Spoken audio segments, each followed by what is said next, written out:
We join back in with our adventurers. After last week, they had successfully managed to enroll themselves into a few of the festival contests, as well as finding out and becoming a bit more interested in what is involved in the Doom Hackra, the large final race at the end of the festival, boasting 1,000 gold prize and a favour from the current Prime Minister. The group, after which, split into their separate parties, Ichi and Dante moving their way through pubs, taverns, and all the other likes to spread word of a new, exceptionally skilled driving team that had come into town that were currently open for work should any company be looking for such a thing. Volu and Eleni moving towards the temple of Astera and talking to an Andonite priest, and discover that the fears that they've had about the damage to Astera themselves is in fact true. And not sure right now what to do with this information as such, but knowing that they need to look into it some more, we join them now as they begin to make their way out of the temple. So for Eleni and Volu, it's about 5 p.m. You are just outside of the temple in the very, very peaceful air of the chantry. For Ichi and Dante, you guys are currently in a fairly rowdy, rough and tumble tavern deep within the Crucible. So we will start with Eleni and Volu. Which way are you going to head first? You know that you're meeting about 7 down in the Crucible Bloody Banner? I mean, if it's 5 o'clock now, that's probably a bit late to be hitting a library up, isn't it? I feel like we should probably go freshen up maybe and then meet the guys. I don't know. Yeah, because it's going to take us a good half an hour anyway to get down the hill, not more. And then it's about it was about 10-15 minutes away, wasn't it, the Bloody Manor, from where we were staying at the Rusty Bucket. I think we're right on the edge of the forge, aren't we? And then they're on the next one down, the Crucible. Mm-hmm. So yeah, no, if we head there and freshen up and check in with the lovely barmaid, then yeah. Okay. Okay, so you can start to make your way down. Are you planning to take the stairs down from the chantry, or make your way down the main road? So it's all down. It's a bit easier. It looks like we're taking the longer route. Okay, so you begin. We've got time.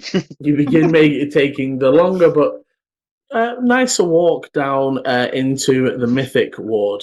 As you exit out of the chantry and move into the Mythic Ward, the Mythic itself is a distinctive ward in that it has large, open, lush green areas that are decorated with exotic and not even from Tuil plant life.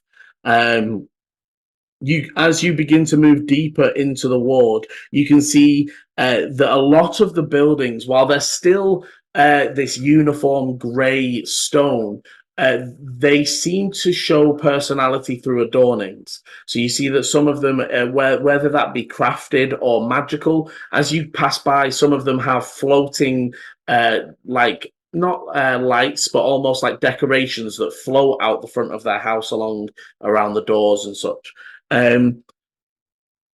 You move further and further through, and you can see, as you did last time, you start to see more of the purple decorations, the almost like twisted purple ribbon that people are wearing. Some doors have it pinned to the side of them.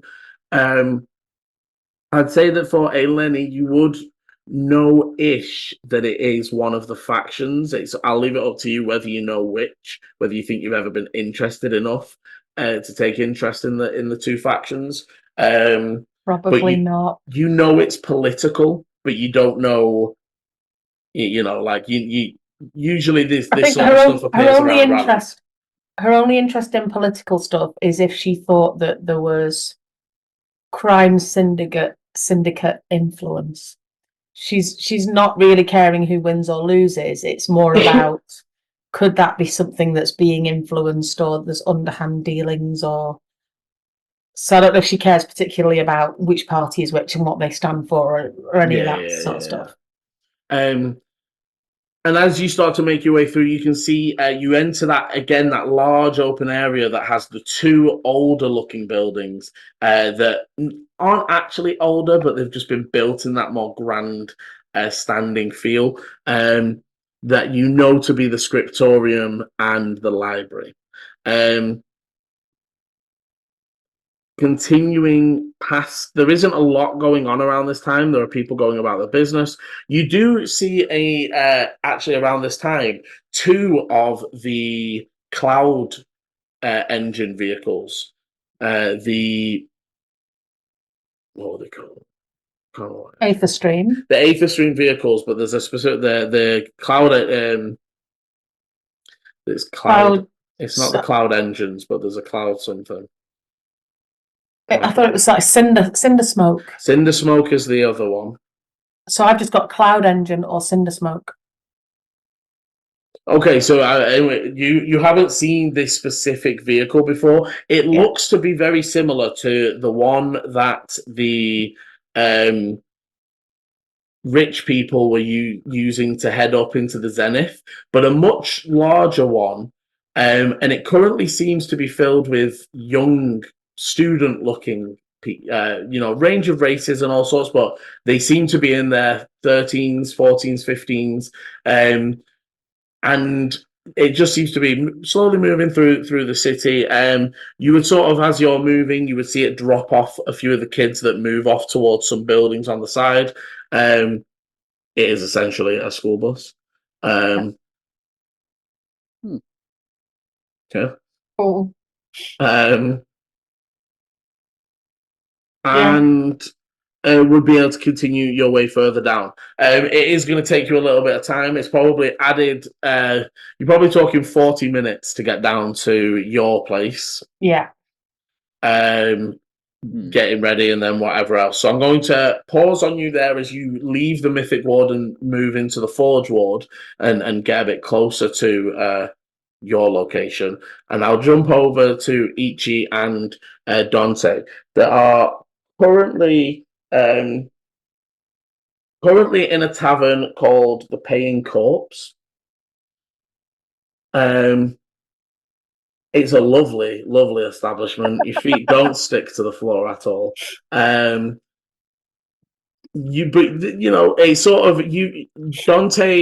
wanted to hit the more lower end establishments, and you're sort of you've run through the ones that are, nice but low end, and you're now into the and Ichi, the three guys over in the corner eyeing your purse is a bit weird, and you're deep into local crucible, almost verging on the edge of the city, where it's almost dense buildings and mostly residential. Ichi's going to kind of take a moment to lean over to Dante.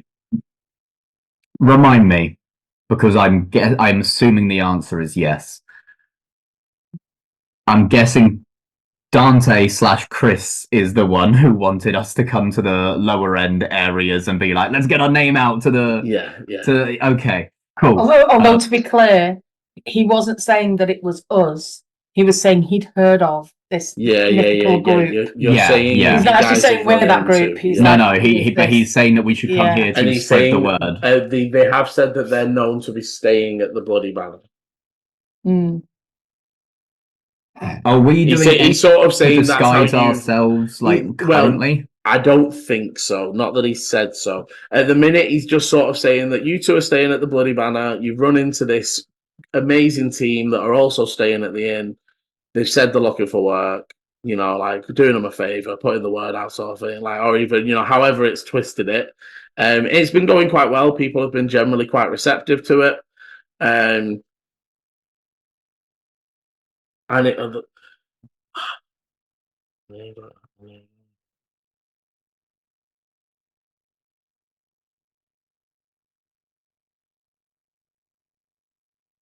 But yeah, so Dante seems very enthralled in this, and at least Ichi, when you see him like this, he's going to be at this for at least another half an hour or so. Yeah. Like he's currently like deep in a card game. He's winning. He's making friends. You're almost like it's a weird side of him to see that sort of act. It is definitely a performance.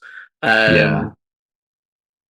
But it's even though it's a performance, it's still nice to see him kind of like enjoying because it's normally a miserable git.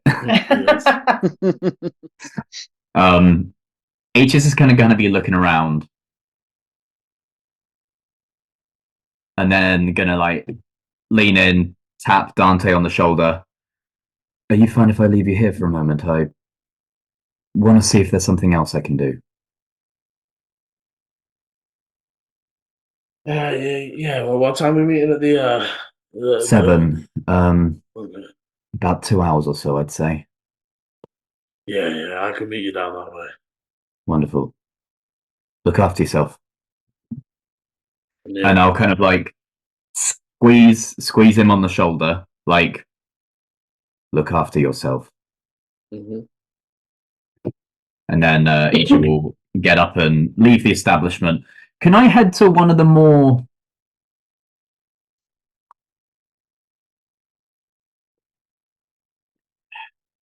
like middle area kind of like taverns, not the like the upper crust, but one of the like upper middle kind of areas? Yeah, very easily. You would actually, so to be fair, the times that you have come here, even when you've come here with your master, you've only ever come here with your master when you're doing research. Mm-hmm. And you usually stay at a tavern on the Mythic Ward. 1 second, let me find out its name.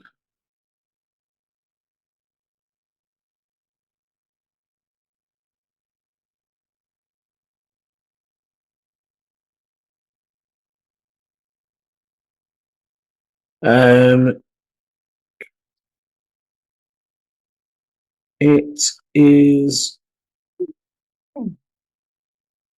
It's called the Scholar. The Scholar. Yeah. Okay. And I'm happy to roll like history check or any kind of like check.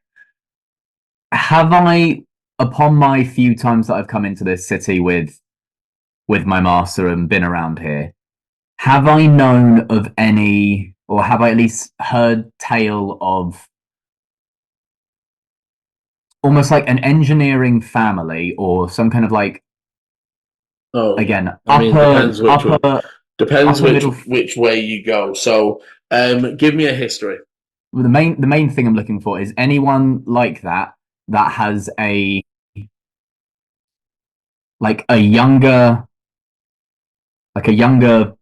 child, like obviously like still adult, but like a younger child who is viewed as a little bit of a family letdown, but still has the money, but is looking for their chance to prove themselves to their family. That's specifically what I'm looking for. I say, are you going to struggle on that one? I mean, you can go for it, but I would say, give me a. I've got both a D20 and a percentile die in hand. Start with a D6.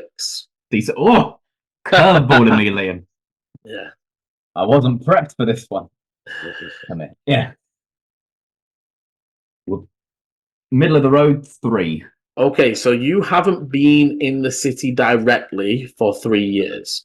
That is the last time. So you were here with your master 3 years ago, doing research, probably doing research into what kind of creatures burn towns to the ground. Yeah, this was pre-Dante.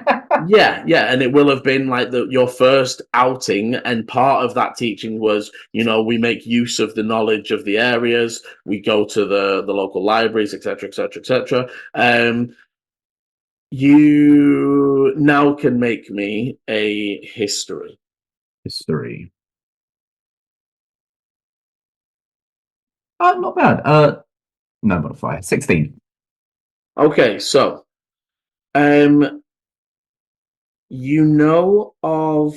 so the first name that pops to your mind when you're thinking of like creators is the Glass family. The Glass family are the creators of the Cloud Engine and basically hold the monopoly on most of the city's Aether Stream transport. They are they run the company Cloud Glass, and that is who have the contracts with the city to make the school buses, to make the Richie Rich taxi fairways, they are fairly prominent. With that, you also know that they're not super happy with the Cinder Smoke engine. The Cloud engine is clean, efficient, sustainable. It basically it's fairly hard and expensive to make, but once you've made it, it basically doesn't stop. The Cinder Smoke engines are really quite easy to make, quite surprisingly. Can be made out of scraps, but are also awful for the planet and are prone to explosions. The Cinder Smoke engines have come since the Yixen sort of released their black powder in exporting. So the Yixen started training black powder now that they're a more established empire. And some random unnamed engineer from one of the tribal villages figured out how to take the black powder and create a thing that goes boom and forwards with it. And that sort of spread like wildfire. On the other side of things, so I'd say that the family members from there that that the current eldest, the current leader of the family is Lady Eleanor Glass.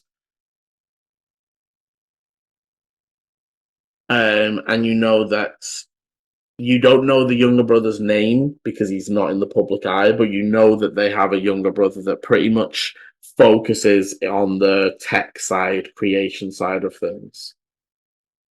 The other family that are with that role, a different side, but just as prominent, is the House Estaf.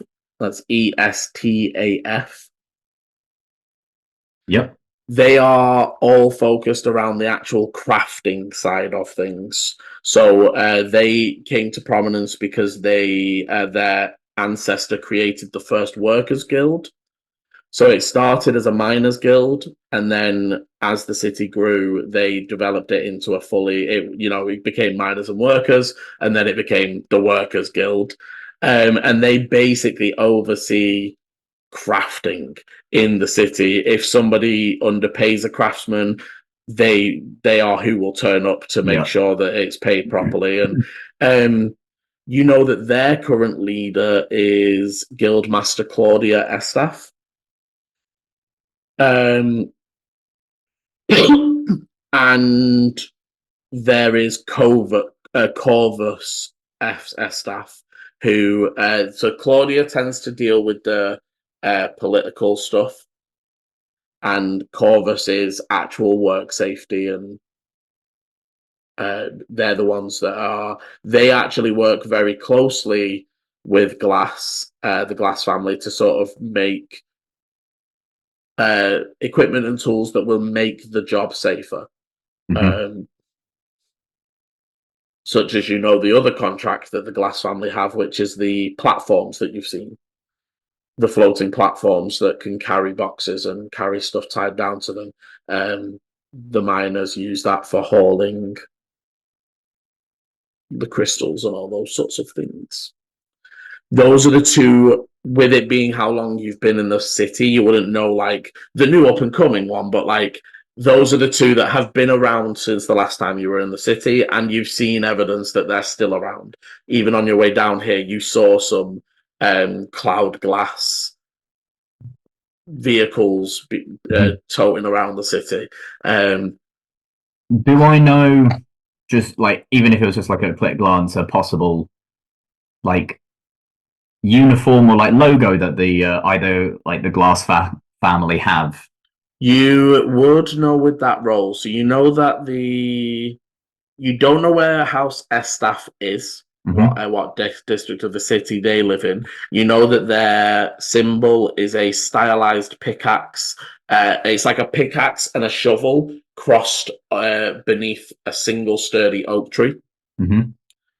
So you know that's the symbol that's on any workers' guild buildings, anything that is under their system. A lot of like, if you go to a stonemason, it might have that symbol on the door to show that it's working with the guild, etc. The one that you do know where they are is House Glass. So there are two. They're basically in the same district. They're both up in the Zenith district.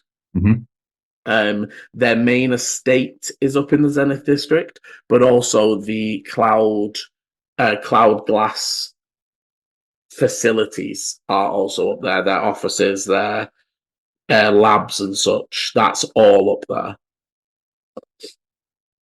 Okay. I'm gonna head towards the Zenith district, and I'm gonna, as I'm walking around, I'm gonna basically look for almost like either a tavern that appears to have a lot of like workers there from the Glass family, or at least from the Glass family industries. Mm-hmm. Or if I can't spot that, I will just go. I'm just going to go try and find the Glass family kind of like workshop. See if I can go find one of the higher ups. Okay. Give me perception or investigation. I will go with perception. Oh, 15. 9 plus 6. Okay, so it is going to take you from where you are in the Crucible. So it's probably going to take you a good hour to get up there. I think, or you know that you can pay one of the taxis, and it's essentially like it's probably around 3 gold for it to take you to the Zenith, and it would take more like 30, 25 minutes. Yeah, I'll grab a taxi. I'll spend that 3 gold. Okay. So you would be able to make your way up. So you know the taxi follows the main road for most of the journey, using the width and space that's currently that is available. You make good time. As you get up to the bastion, it takes a they sort of lean over and say, there's left Zenith, left peak or right peak. You know right peak because you haven't said to them Glass Industries. You've said the Zenith. For your knowledge, the Zenith goes up the peaks either side. However, they're both referred to as the Zenith. Mm-hmm. Right, please, if you would not mind.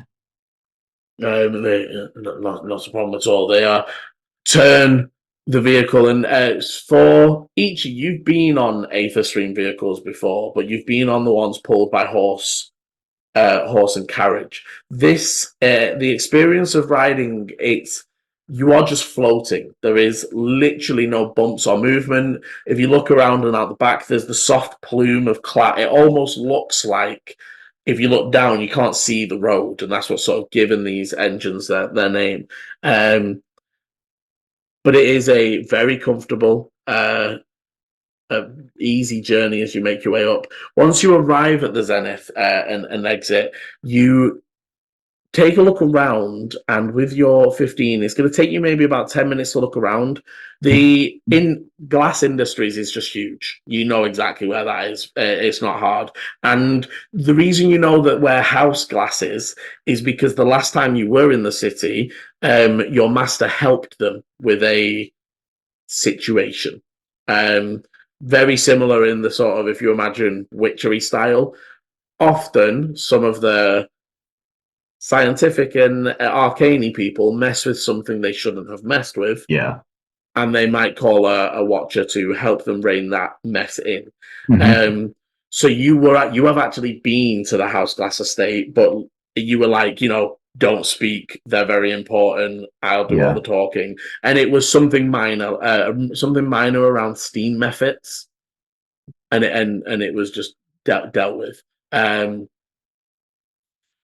But you know where that is within the place. With the 15, you managed to find the Cloud House Inn, which looks to be very expensive, as most of the Zenith does, and seems to be more of an inn than a tavern. As you're sort of looking through the windows, it's like people quietly sitting having their meal for tea. It's not like serving, they've got waiters. It's not like they've got like a bar as such or anything like that. But with the 15, you do manage to find a tavern.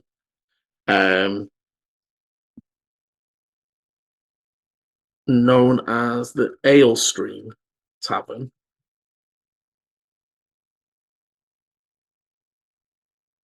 AEL. Yeah, literally, like, and their sign is like pouring a tap, ever pouring with ale out. So AEL or ALE? ALE.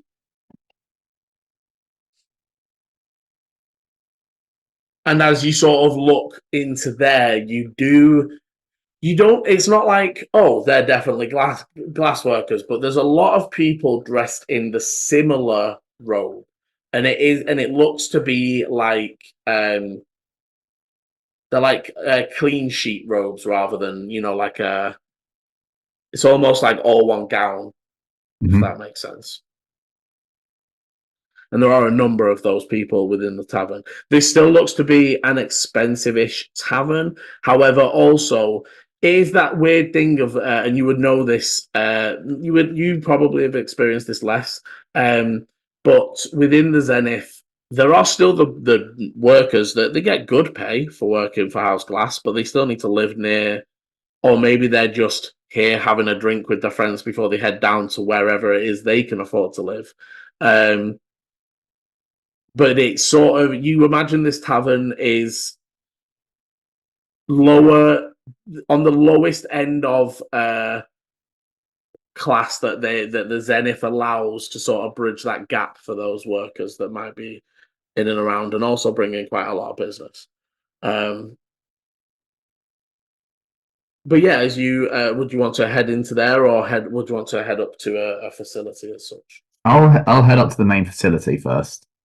Okay, so I'll pause on you there as you're heading up to the main facility. Volu and Eleni, you've made the long walk down, and as you're turning onto the street that heads down towards the Rusty Bucket, can you both drop me perceptions? Ooh, that's ominous. Perception. Ooh.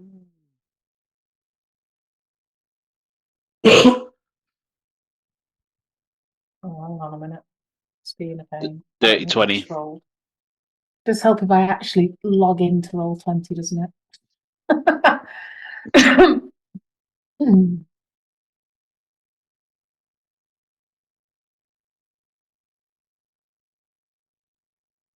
17.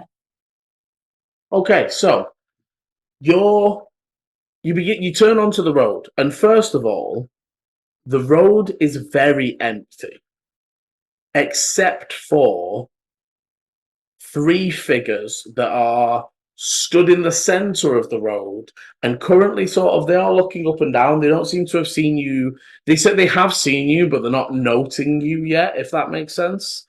Yeah. But they're actually stood outside of the Rust Bucket, but they're looking at the shop that you made your deliveries to.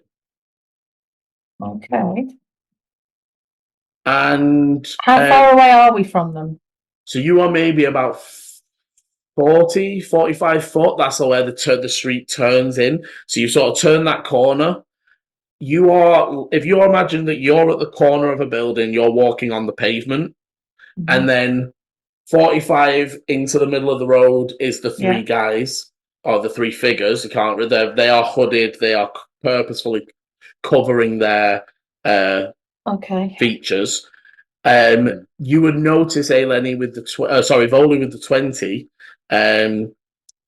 the one that's closest to you has looked at you and is and almost turned away from you to say like two people on the end, right? Like but they have noted that you were there. Are there other side streets? Are there other shops? Are there other sort of things along this road? So there is. So directly to your left is where. So if you imagine you've turned onto this street, the road carried on.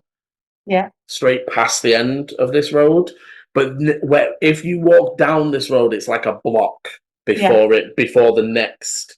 So the next side street or turn off. That is a purposeful one to point out because Eleni would be able to note there's like a fence I could definitely jump there and there's non-purposeful but the next proper exit is maybe 10 foot after them.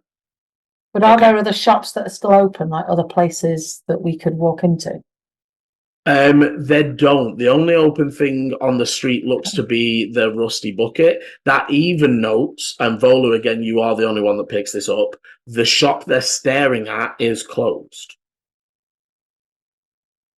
The lady that you dropped her name has Dana, that you dropped the stuff to, would have closed for the night at this point. Okay. What are you doing in this instant? As you round the corner, they turn back. Can I insight them? Can I see? Do they look like they're casing the joint? Do I think they're looking for us? Yeah, you could drop an insight. Volu, what are you doing? I'm gonna just turn towards Eleni and do telepathy, going, we need to kind of watch out here because they've clocked us. Yeah, which is good because I only got an 11, so. Yeah, maybe casing the joint. Definitely not up to good stuff. Yeah. But not necessarily related to you, as it were. As you're sort of doing this, and Vola, you turn and you give the message. The third one that saw you sort of receives a message and turns back, and they just push back the cloak. And as they turn to face you, you see a tabaxi under the hooded cloak, scruffy grey fur, still like the snout sticking out, and they sort of just pull the cloak and hook it on their sword that's still in their belt, and just sort of face the end. They don't approach, but they like turn and show that they are armed.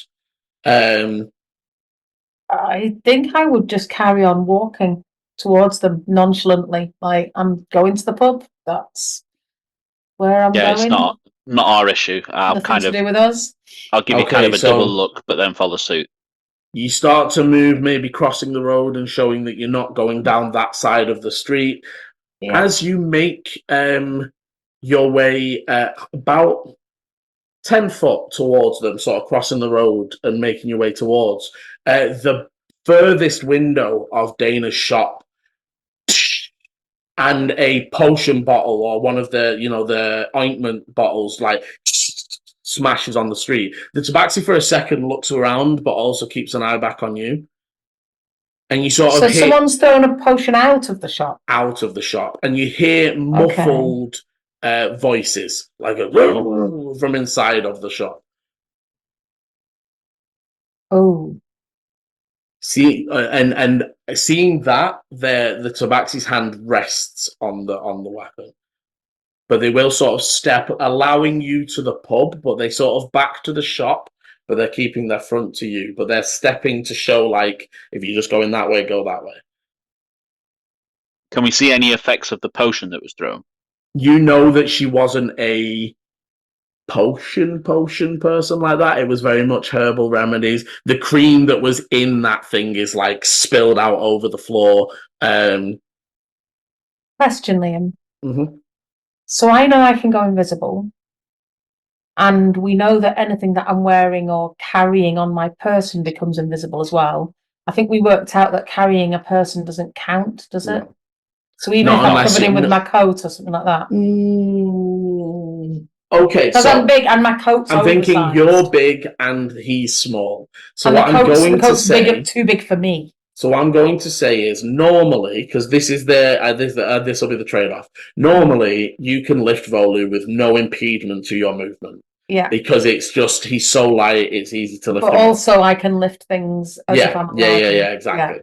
I'm gonna say that for you to be able to lift him in a way that he can hide his form within you, because he's basically almost gonna have to like hold himself up at your waist and he's legs. gonna have to be So it is going to impede your movement. So you are gonna half speed, but it will allow him to make us to be within your person enough that invisibility would cover him. However, if he falls out from your person, you're knocked, you're pushed, whatever. The effect is only on you. Yes, no, that makes sense. Okay, I'm just going to carry on heading towards the inn then, and almost just like look away and down as if like I'm not looking at you, I'm not seeing you, I'm not involved in this stuff that's going on. Do you know what I mean? Almost as if I'm just like, oh, that's nothing to do with me. I'm just carrying on towards the pub, and I'm just going to sort of usher Volu along as if, come on, let's get in the pub. I'm gonna kind of linger a little bit, see what's going on. It will almost take Eleni dragging me away to kind of clock that we need to move. Yeah, and I'd almost grab you by the hand as if you're a child, which I know you might not like, but I'm just gonna like get hold of you and be like, come on, nothing to do with us, like, and sort of. Yeah, I'll resist a little bit, but you are too strong for me. Then. And then when we get inside and behind a door or a corner or something where they can't see us, then I want to speak to Volu. You begin, Eleni, you look down and away, you move past, you begin to move past. Volu stops and looks for a moment. Again, the tabaxi sort of shows the blade a little as Eleni grabs Volu's hand and pulls.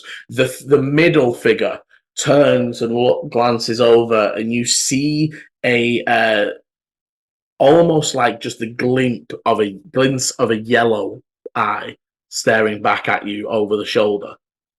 Okay. As you're moving in, you move into the rusty buckets, like fenced area. You're moving up the stairs.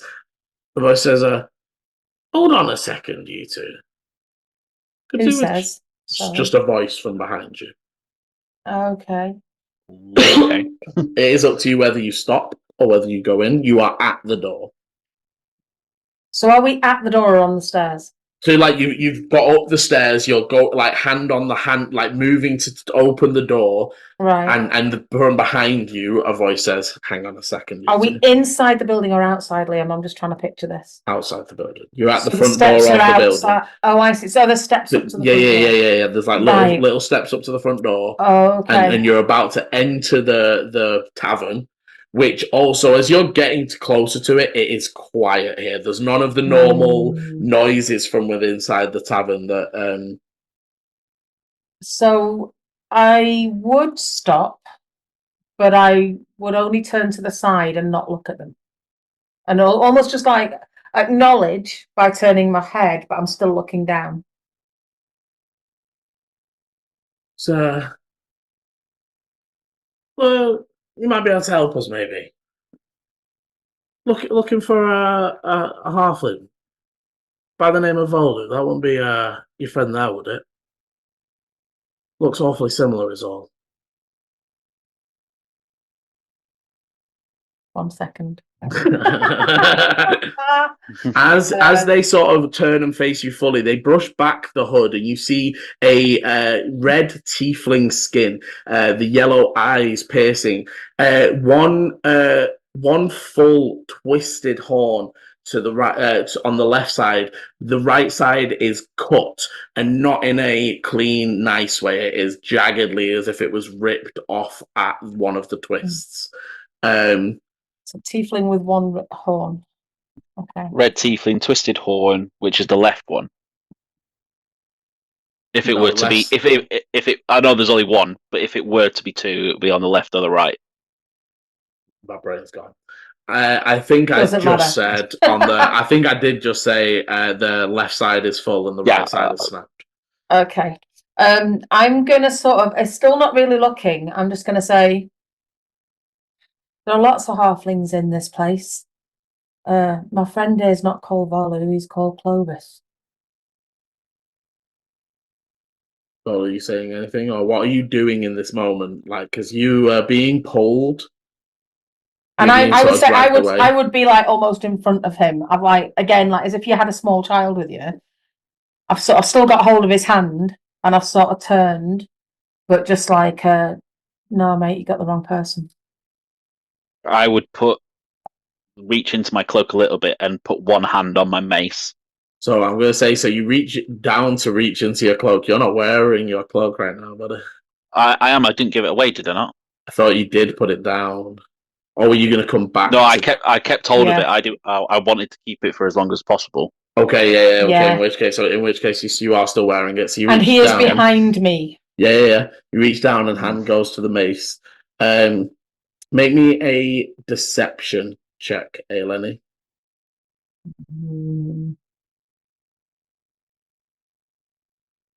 Deception. Oh no, that's a 3. They That's not good. Not even advantage would help. they Not even guidance or anything would have helped there, I don't think. So I think both of your passive perceptions are enough to pick this up. They speak back to you, so there is no pause in this, but at the same time make a hand signal to the guy on their right. So that as they respond to you, oh, there are a lot of halflings, but not many that wear a wonderfully crafted leaf and cloak. At that point, I would turn round, face them, and go, well, if you had your facts right, you'd see that a Clovis Notwise has entered a certain cloak into the weaving competition. They, as you're doing that, the one to the right whistles. But the one in front says, well, Clovis. Clovis Notwise. Well, either, yes, very much so. Our boss needs to have a little chat. If nothing else, to clear your names, but it is going to have to be now. No, hang on a minute. Who is your boss and clear our names of what? Do you? None of you have anything? You haven't been given anything from each year or anything, have you? No. And you weren't together. No. You are not No. together currently. So Apart from the sandwich I gave them because I immediately Yeah, Which bought has it. been eaten. Yeah, so it's technically inside. That is in our them. bellies. Look.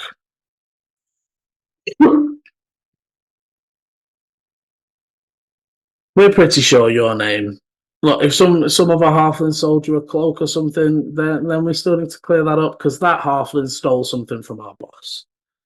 The boss is the Madam Oracle. Do you want to give me a? Sorry, you broke up there, Liam. Sorry. Our boss is Madam Oracle. Do you want to give me history checks? I mean, I've never been here before. Would I still have... I've never been here before. No. I'm happy to give it a go. I mean, not 20. Ooh. Okay. So, Eleni, no, never heard of it. Volu, you have once. Very, very close to the beginning of your arrival back here, when you met up with Eleni and she took you down to stay with her in Clearpool. When you were in one of the taverns in Clearpool, You heard an argument about a shipment for a Madam Oracle. That is the only time you've ever heard that name.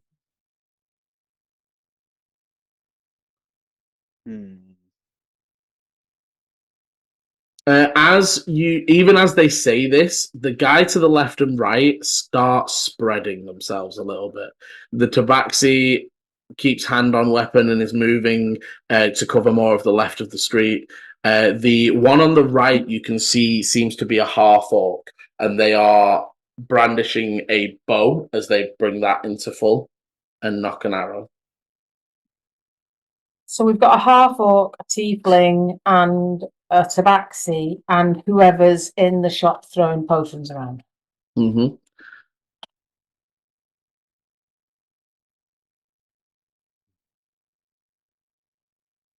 I'm going to say,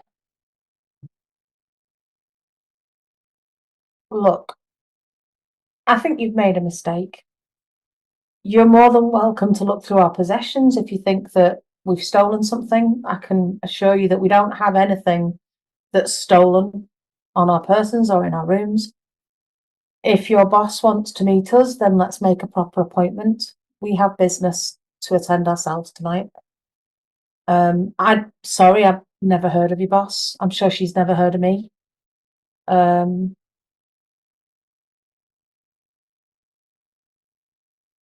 You've gone mute, Liam.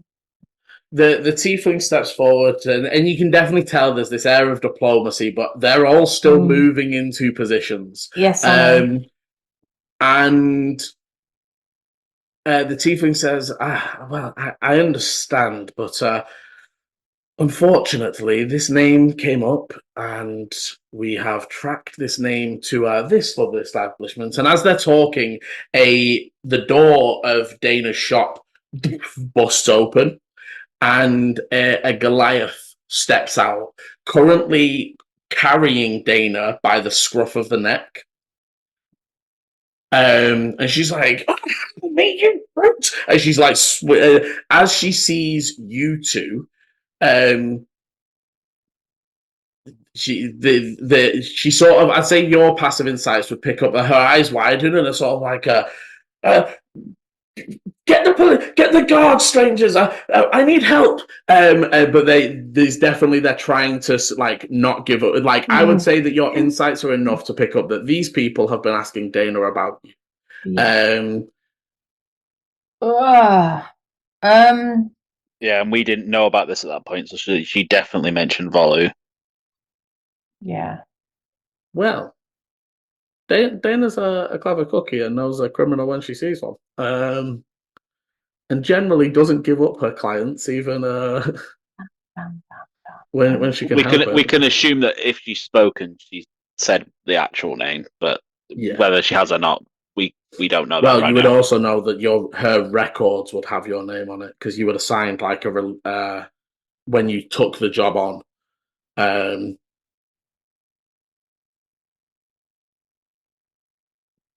How far apart are they from each other? So, you are currently 20 feet from the tiefling, who is directly down the steps and in front of you. Like if you imagine down the steps out the path, they're sort of stepping towards the end of the gate to sort of close you into this pub bit. Yeah.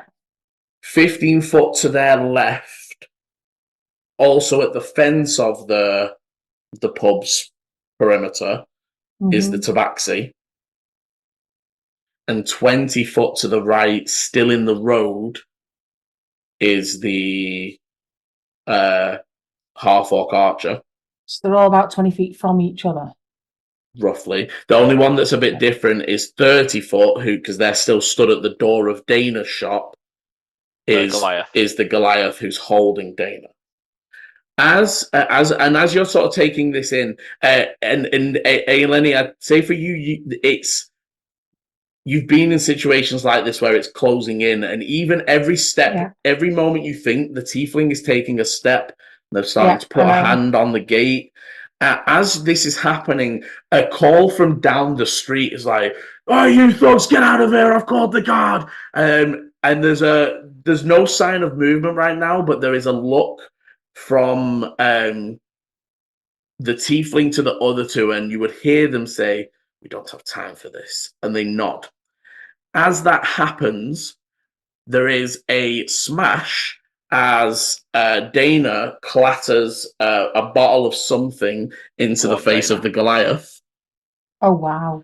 And initiative is starting. Whether you don't have to join it, but the tension... She's going to get herself killed, isn't she? The tension has built to a standard that the mistakes that might be being made by Dana, but you don't have to... Them to be very clear, you don't have to join the fight. Dana has initiated combat. You say we don't, but... I mean, this is nasty men beating up a defenseless woman. Right. Just... Yeah. She gave me an apple. I'm going to fight her. Oh, Jesus I'm Christ. glad I gave you that sandwich that one time. I know. So... It will. I am going to glance at Volu and almost just be like, we should try and get out of here. What the fuck was that? That's an awful roll. A 9. Yeah, you want initiative, don't you? Sorry. I do, please. I don't know if that rolled or not. 11. Yeah, I am going to look at Volu and be like, are we doing this or are we going to make a run? Well, with those initiatives, you might not have a choice. I know. Yeah, telepathically, I'm going to respond and go, I've already got my hand on my mace. We need to act now. All right, but if we get a chance to run for it, we run for it. Any opening, yeah. Okay. Shit.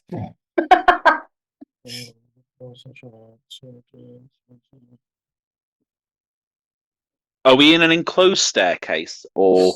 No, it's like if you imagine it, there's just rails either side. It's literally just steps up to the door. So it's a bit like an old Wild West kind of. Yeah, but there's no deck out the front. It's literally just steps, like maybe a 1 foot plinth, and then the door. Right, like it just goes to the door. The garden itself is fairly open. The lot in front of you spans 30 foot left and right of the street. If you imagine that's like the plot of the fence. So the fence around this place is 30 by 40. Okay, so first we begin with Dana on a surprise round. As she attempts... Luckily at advantage because she stealthed it.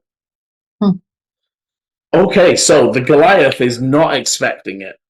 And even though you see as she like panic fumbles the bottle in her hand, she just slaps it to his face. And as it collides, there's this of air and dust. They need to... Okay, they immediately begin like... and start coughing and sneezing and wheezing and like almost like they're crippled with it. As they drop her, she lands to the floor, goes inside the shop, slams the door shut, but you don't hear any bolts go, as that would be her action. But she basically like gets dropped, pushes him to the doorstep, goes inside and slams the door. Oh, great. Yeah, no, she ain't a fighter. But you can see that the Goliath is just wheezing and coughing. His eyes are streaming with water or whatever that she's thrown in his face. Does seem to have had a decent effect on them. However, seeing that, the tiefling is going to move into action. It wasn't us that did that. It's not, but they want to talk with Bolin. He's not here.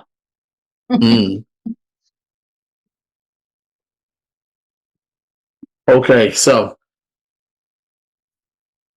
The tiefling moves a step through the gate and pulls out a like a stiletto style dagger, Okay. but they hold position as they seem prepped. Sorry.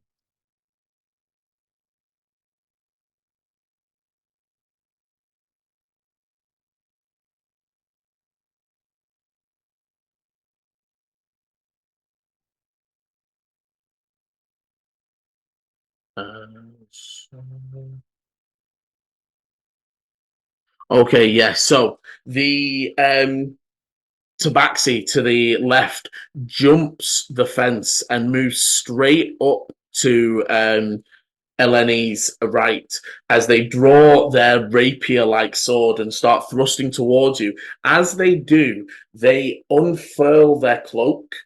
Right. And you can see that they're using like a cloak and rapier style attack, and they are going to use a distracting attack on you. Lovely. So this is a maneuver. So they need to hit first, to be fair. So a 17 to hit as the rapier strikes in towards you. So they will expend a superiority dice.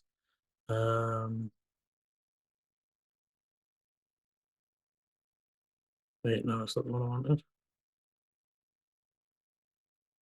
No, sorry, a goading attack is what they were after. Sorry. So they spend the superiority die, and then can you make me a wisdom saving throw? Oh, no, that was the one. Wisdom save. Okay, so you see 21. that they're cutting and slashing towards you. They do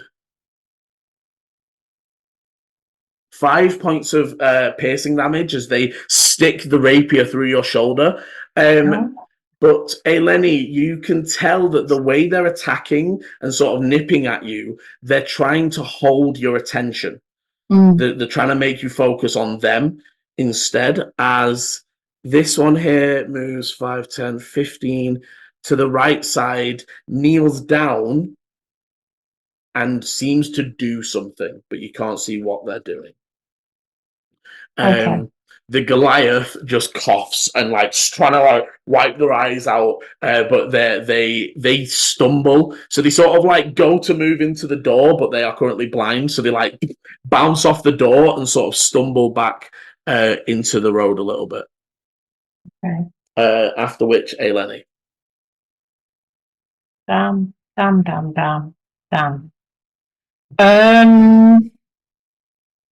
Oh. So the guy with the rapier is too close for me to do anything ranged at all. What's that one?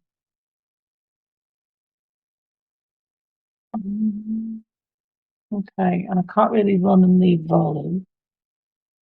Or Clovis, even.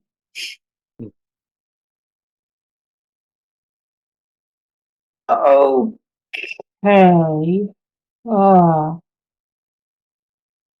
Right, I think I'm gonna try this, Liam, but I'm hoping I'm using this right.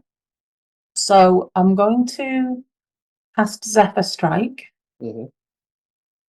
which it says I can give myself advantage on a weapon attack on my turn.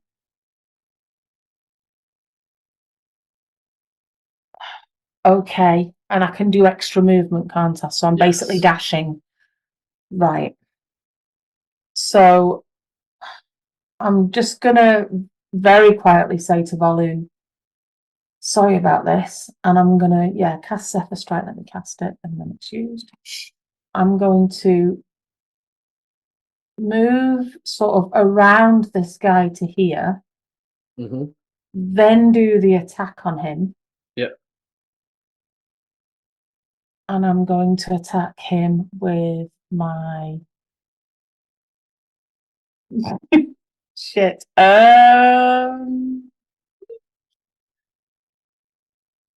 Ooh. No, I don't know how that works. Right, okay, no, I'm going to attack him with my quarterstaff. So I'm going to do that at advantage.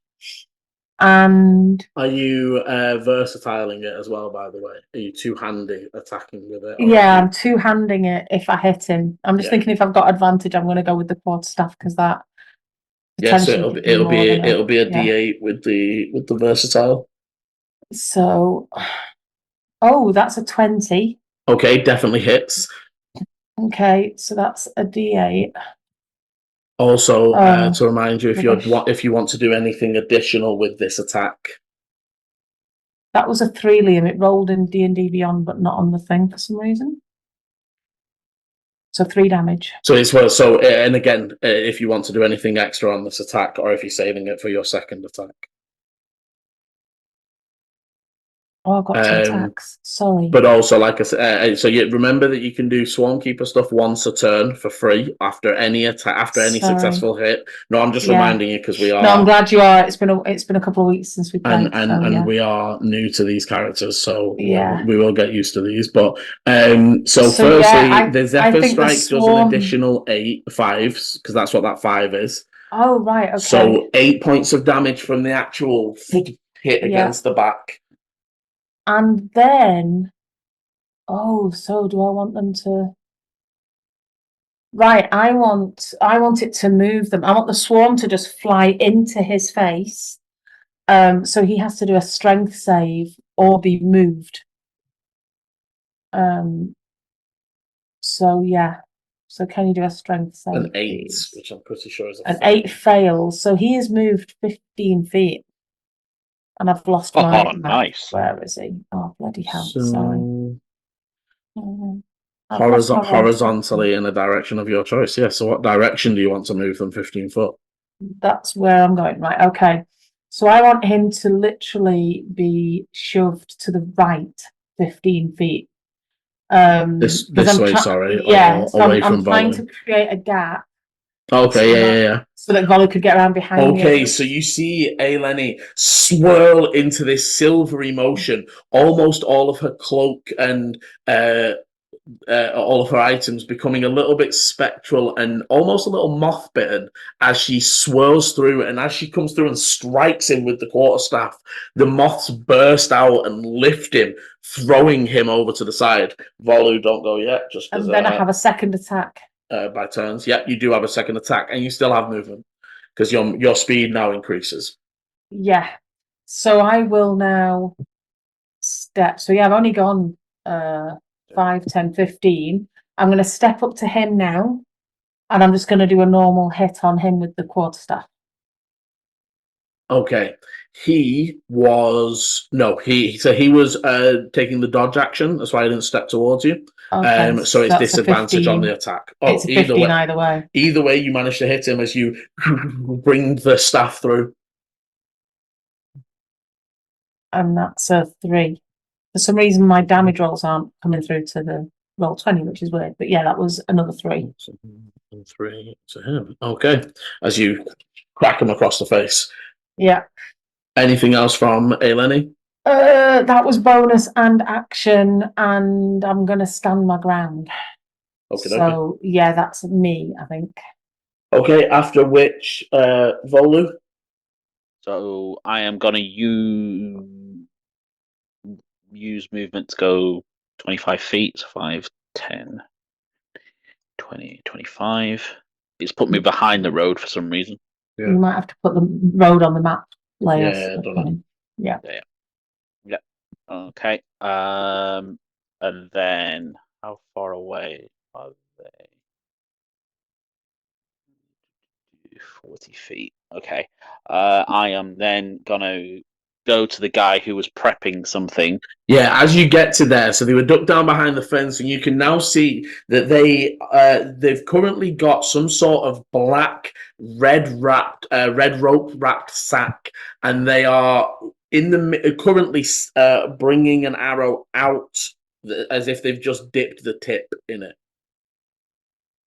I'm gonna see that, and that's gonna make me want to go full ham, where before I was kind of just going to start an attack. Now see that and panic a little bit, and I'm going to do a level 3 guiding bolt. Okay. Originally it was level 1, but once I saw that, it jumped up to level 3. No, I like it as well because Volu's still very new to his magic, so actually it's very reflexive of his emotional state. I'm liking instead of Archie with the sacred flame. We've now got Volu going guiding bolt. Well, I like it as well in terms of usually clerics are well trained and versed in the arts of magic, and if you just had access to all this divine magic, but it just responded when you asked it to. But yeah, throw away, make your attack roll. So what do I need? It's just I don't need anything, do I? No, it's just attack, somatic. It's just verbal and somatic. So yeah, I kind of cast over that way, and kind of let out a little shriek as what's that you got to do? You attack roll then, so it'll be a spell attack roll. 22. Nice, definite hit. As that, what does it look like as it streaks towards and collides with them? So it almost comes leaping out of mainly the middle. As I'm doing that, it's mainly these two fingers, the index and the middle finger, and two bolts of lightning go out of my hand, and they kind of interweave with each other, kind of not allowing the person to even figure out where it's going, and then it hits their body. Nice. And as it does, they need to... No, it automatically does it as it lights them up. So they roll damage, if you would like to roll damage, and they begin to glow with this faint, almost like electric aura cackling over them that gives the next attack advantage. Yeah. Did that come through? Yeah, yes. It did. 18 points. Okay, as that strikes them, it hits them, throwing them back against the fence, and they fall forwards, having to catch themselves. As they sort of sit there for a second, you see the blood cough up and splatter on the floor in front of them. They are pretty injured off that hit. I will react slightly and not kind of be like I wasn't expecting it to be that powerful, and kind of look at my hands and be a little bit frightened of what I just did. Bonus. Can I? Do I still have a bonus action? You haven't used it. It's guiding bolt's normal action. Yeah. So at that point, I'm going to see that you're still right in somebody else's face, and I'm going to cast Sanctuary towards yourself as my bonus action. Remind me what that does then. They have to make a wisdom save if they target you, and if they fail, they have to target someone else. Right. Okay. However, it ends when you attack somebody. Right. Okay. Okay. Is that everything from Volu? Yeah, that's everything. Let me just note those. Okay, after Volu, on Dana's turn, you hear the of locks being done on the other side of the door. And top of the round, the tiefling. Okay, so they definitely take, as that bolt of magic just through the street, they definitely look like maybe it's not the easy pickup that we thought. However,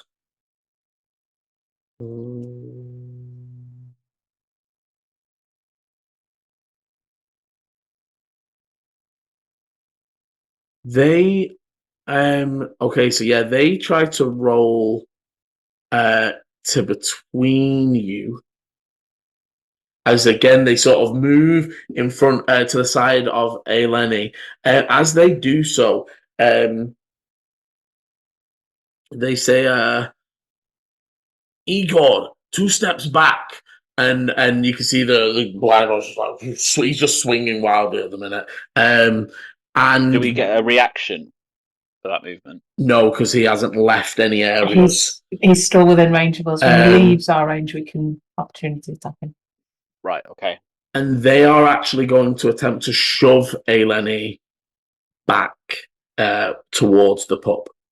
And they're going to try and kick you backwards in towards the pub. So it'll be contested grapple. Yes, athletics or acrobatics from yourself. Okay, I will do that one. That's 13. They are the aggressor, so meet to beat as they plant the foot against you. You hold firm for a second before it's almost the grass underneath you that gives way first, and you are slid 5 foot back into that garden space. They are going to step up. Does that count as an attack, Liam? Yes. Shouldn't he have made a wisdom save? Oh, sorry. Yes, he should. My apologies before we do that. Wisdom. Oh, nat 20, 22. Yeah, he'll need to continue making them, but he manages to shove you back. He is then going to step up towards Eleni, giving Volu an attack of opportunity if you wish to take it. Yeah. I kind of swing at him with my mace.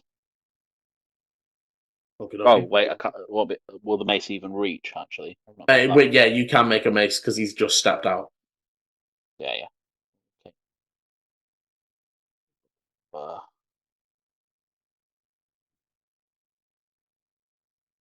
And then up in the Zenith Ward, Ichi. That's just the lobby music of Cloud Glass.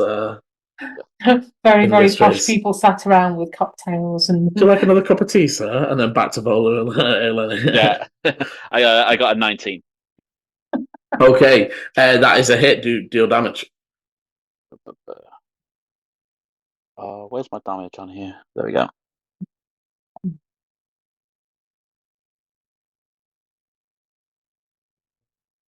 Oh.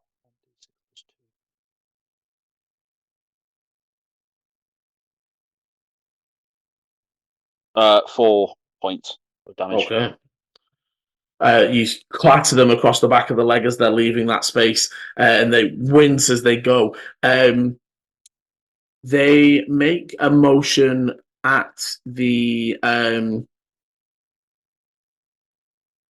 Tabaxi to try and to join in and sort of help with Eleni. Tabaxi is the one in the garden with us, yeah? Yeah, the one that you threw. Okay.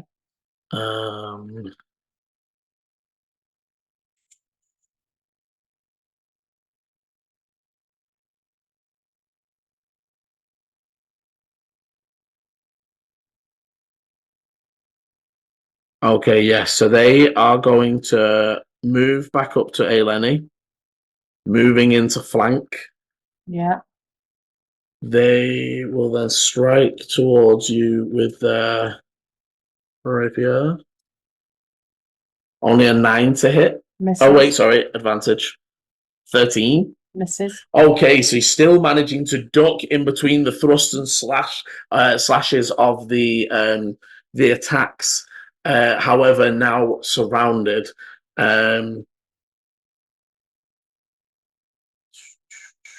The bowman will step.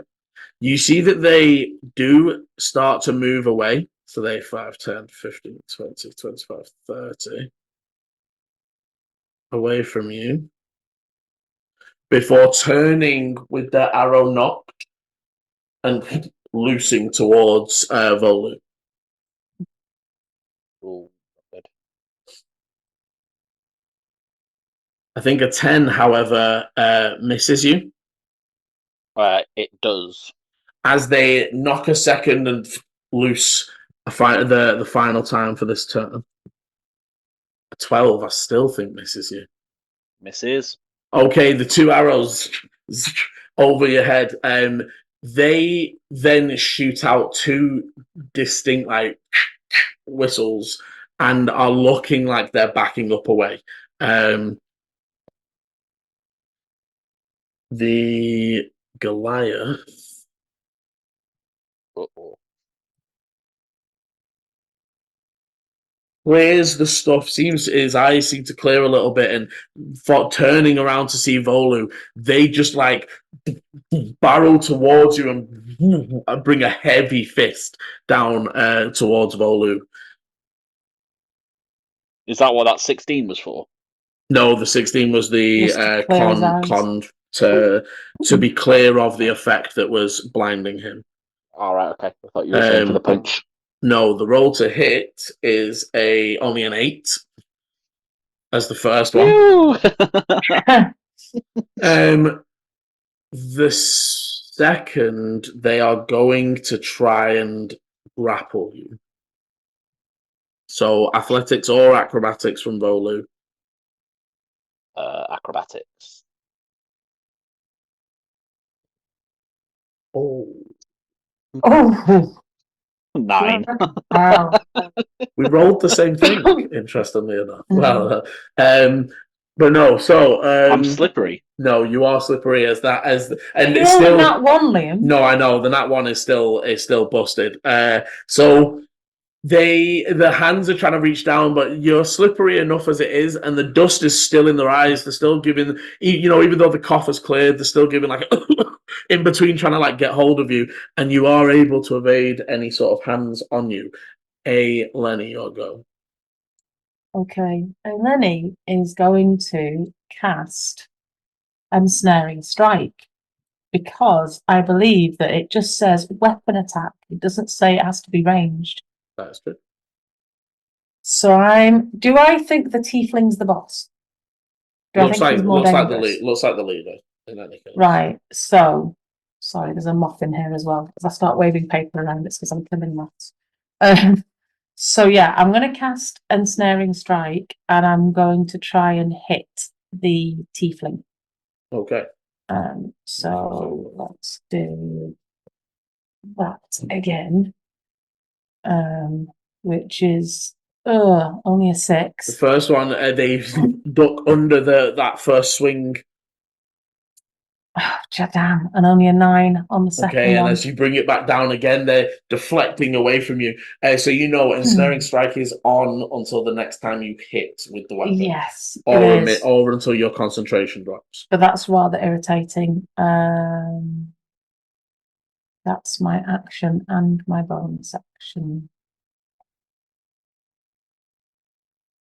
I'm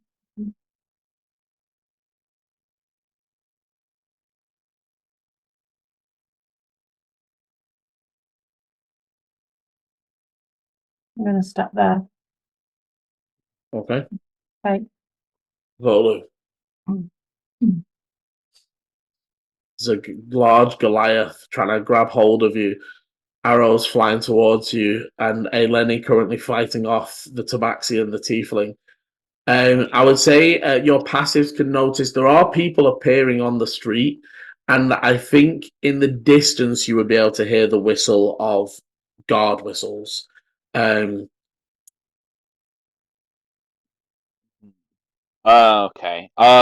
Did the Goliath take damage from Dana? Hard to tell. No, did he take any hit points? And that's what I mean. It's hard to tell. We don't know. It's you can see that their face is all scuffed, but they're also very tough. It might have just been the powder effect, or it might have done damage. I'll do it anyway. As I'm kind of ducking and weaving and avoiding the grapples, I'm gonna just look at him and kind of point in his face and then cast Toll the Dead. Okay. So for the purposes of damage on Toll the Dead, he is. You are using D12s. Yeah. So it is a Wisdom save. Yeah, Wisdom save. 16.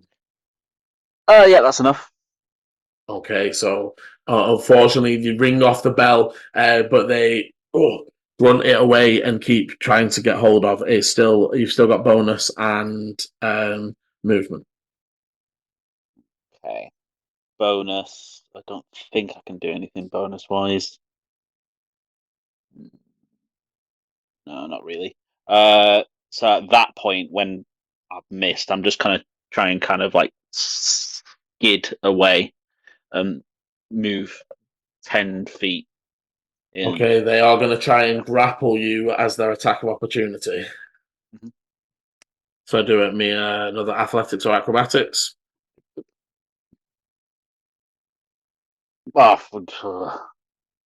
18. Slippery as you are, you feel the grip of the meaty hand around the back of your cloak. You would be one step to the left because it wouldn't have activated until you stepped out of that square. Cool. But you feel them not so fast. And back in a very, very posh inn in the Zenith. Yeah. We've still got. Ichi's still on the elevator to the Zenith. I'm just enjoying my taxi ride. Like, oh, this is great. Yeah. Legit. Nothing could go wrong. I wonder how everyone. And to be fair, it's not a bad point as we come to the top of the round to flick back over to. Oh no! No, I do things. So Ichi, you were heading your way up to the glass industries.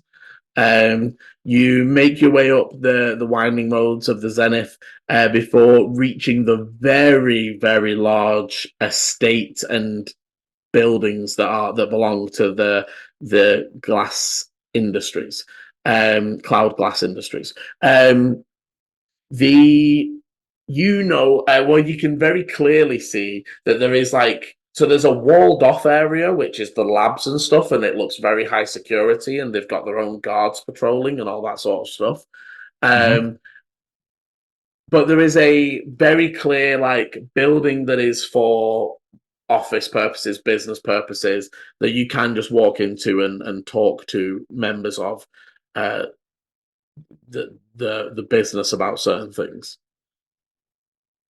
Yeah, I'll confidently walk up to the office or reception kind of area. Yeah, okay, so you're heading to the reception. You can see that most of the desks at this time seem to be empty. There is a gnome, seeming to be male, sat behind the desks, and they are they're giving you, with your passive insight, that very much of 5-10 more minutes and I get to go. Everything's packed up on the desk, everything's sorted and clean. Even as you come in, somebody leaves and says, "I'll see you in the morning," and they're like, "Oh, I'll see you in the morning," and you would be able to head in. And as you do, welcome to Cloud Glass Industries. How may I help you? Hello. I was wondering if you were able to help me get in quick contact with the one of the overseers and leads of the establishment. I did some business with them a few years ago in regards to and I'll kind of tap the logo on my breastplate in regards to the watchers. There's definitely there's familiarity, but there's not an instant oh yeah. But they're okay.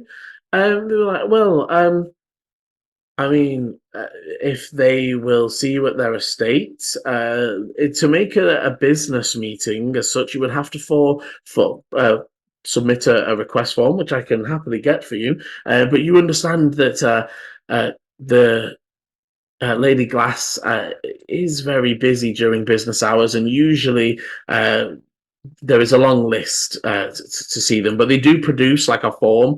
You can see it's sort of who you're from, why you're interested, what services Cloud Glass could provide to enhance your business. They're not used to randoms or individuals off the street coming in like that.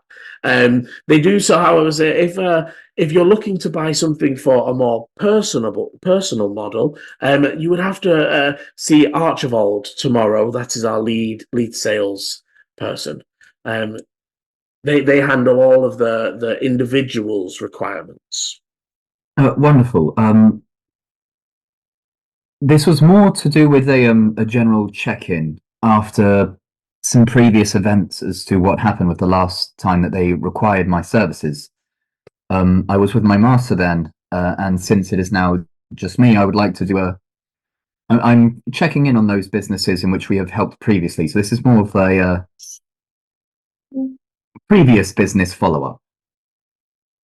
Well, in which case, I think that Miss Glass would be back here tomorrow during normal business hours, or you could try at their estate. They might not see you, but I don't want to disturb them this evening, as I can see you're also getting ready to go home. If you wouldn't mind leaving a note with them that I will be back tomorrow morning to just have a check-in from previous business and perhaps discuss further. And who is it that I might say is? My name is Ichi. Ichi the Watcher. Is that Ichi right? the Watcher. My more specific title is an Iris Knight from the Order of the Iris. They write that down. I will make sure this is on their desk first thing. Thank you very much. Have a lovely evening. And to yourself, Ichi.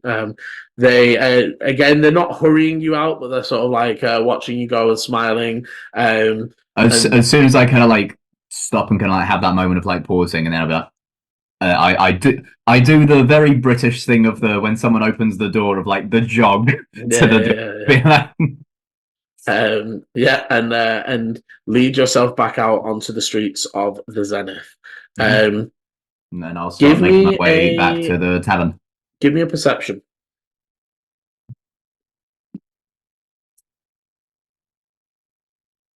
14? Yeah, 14. 8 plus 6. Okay. One moment.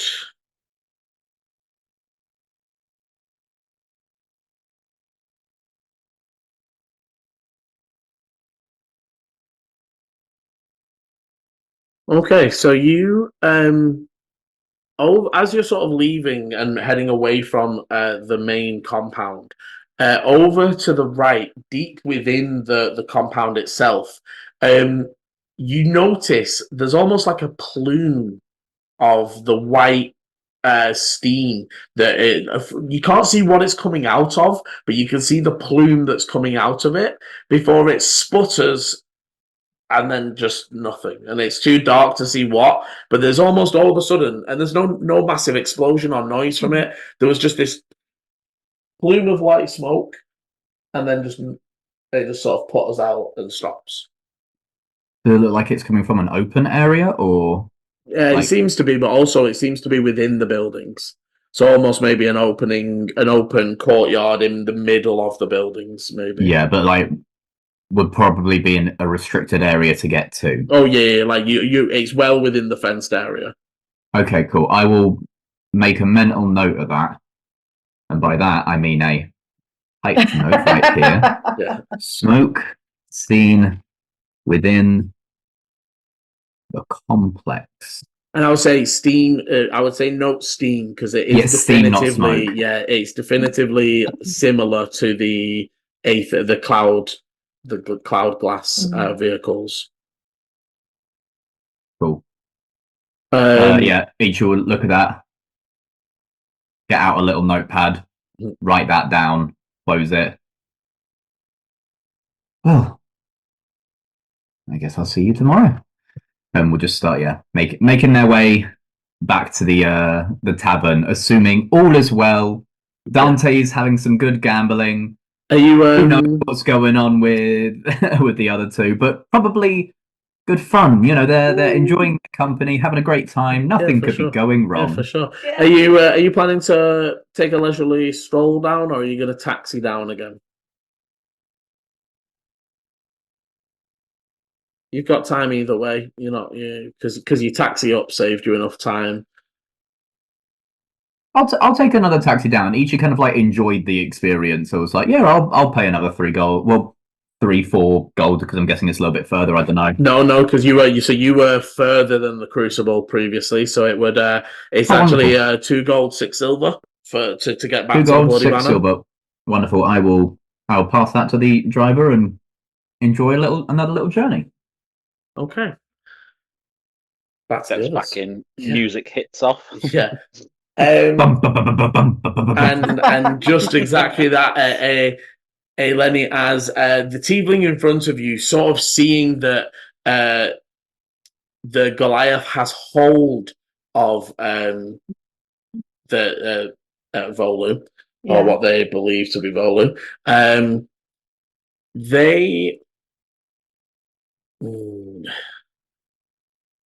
Yeah, they flick back their cloak and they pull out a. It looks to be a throwing dagger. Right. And they throw it. Would they disadvantage themselves on that one? No, they're going to take the attack of opportunity from you, Eleni, to step away. So they will receive an attack of opportunity from you. Okay.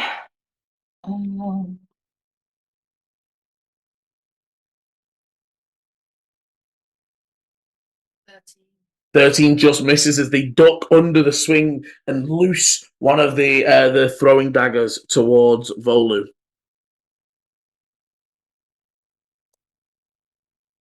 $18 to hit you, Volu. It does. Okay, so they do 4 points of damage as the small throwing dagger sticks into your shoulder. But as it does, can you make me a Constitution saving throw, please?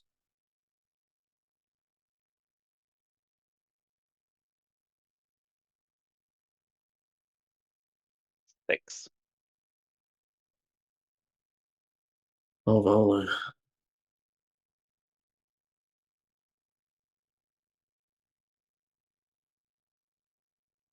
I was just thinking I was having some nice rolls for a change. Mm.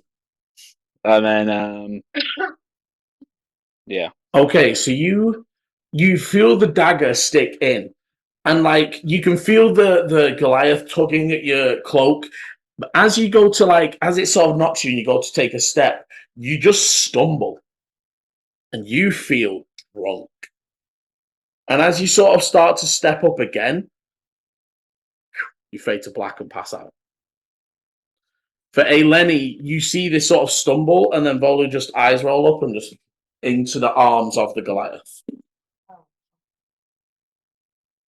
Ah. Okay.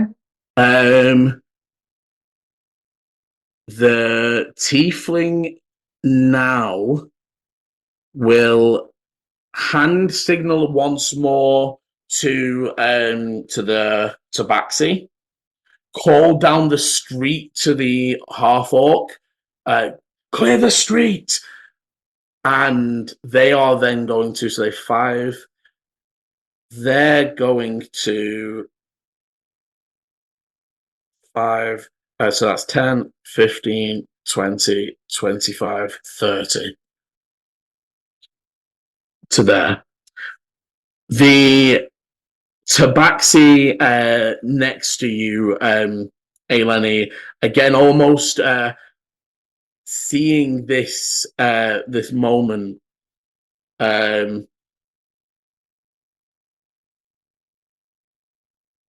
they switch around you, pulling to the fence side, again bringing up the rapier and slashing across your across. Wisdom save, unless it's not still up. Yes, it is. Well, is it Sanctuary is not concentration, is it? But no, it's not up anymore. You have attacked. That ends it. Yeah, it's not concentration. Right, yes, I have advantage against it when I take damage anyway, but yeah. Okay. So they are going to slash at you with the rapier. It's going to miss with only a 10. Yeah. They are going to hold their ground, however, still pointing their rapier at you. Right.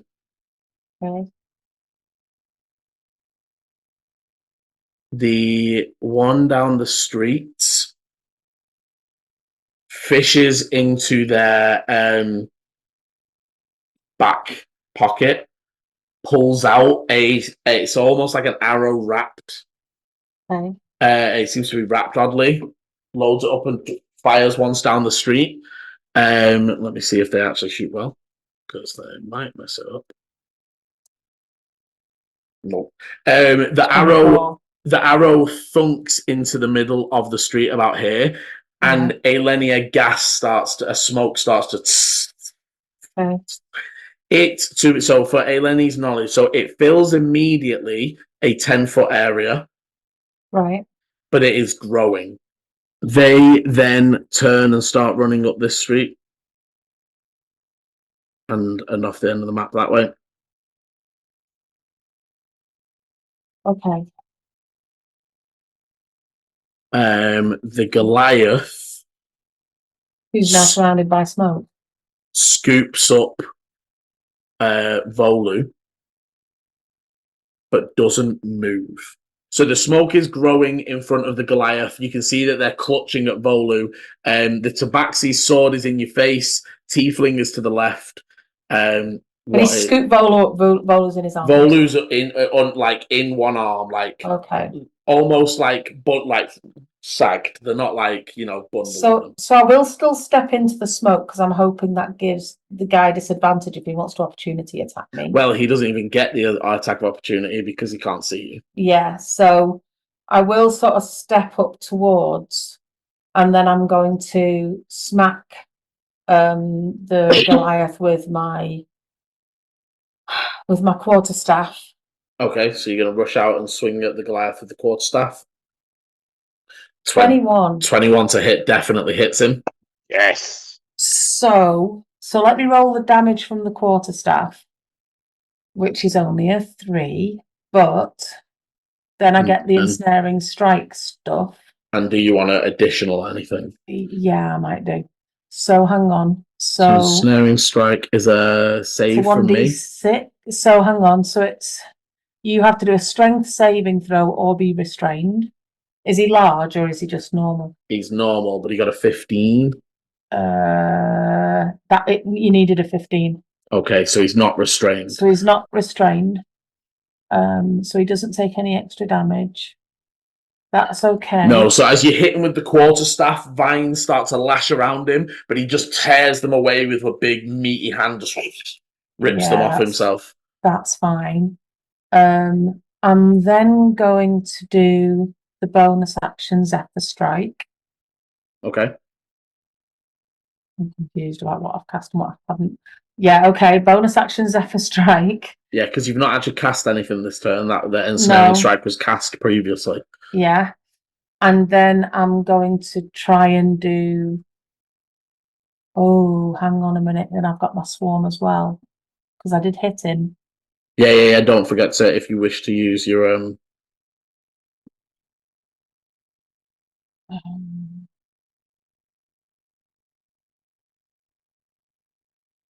me just look at the map again.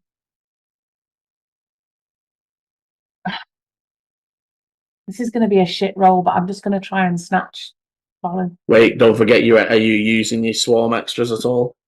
Well, I'm thinking I can use my swarm extra to move us once I've got hold of him. You could. Yeah, for sure you can. And to give me a head start, sort of thing. Yeah, that is also valid. Although the Zephyr Strike gives me 60 feet movement, doesn't it? Oh, it does. Well, 45 because I've moved 15. Yeah. I've moved 10. So, yeah, I'm just going to try and snatch. I'm also going to try and grab volume. Okay, so at advantage, athletics. 16. And it is versus the Goliath's 13. Ooh. So in the fumble, they're not phased by the vines that are wrapping around them, but that moment where they're ripping away the vines loosens the grip on Volu for a second. Yeah. So I snatch him, and I'm going to almost like wrap my cloak around him, like sort of shove him inside my coat. Okay, as you do, the white spectral moth-like cloak wraps up and around Volu.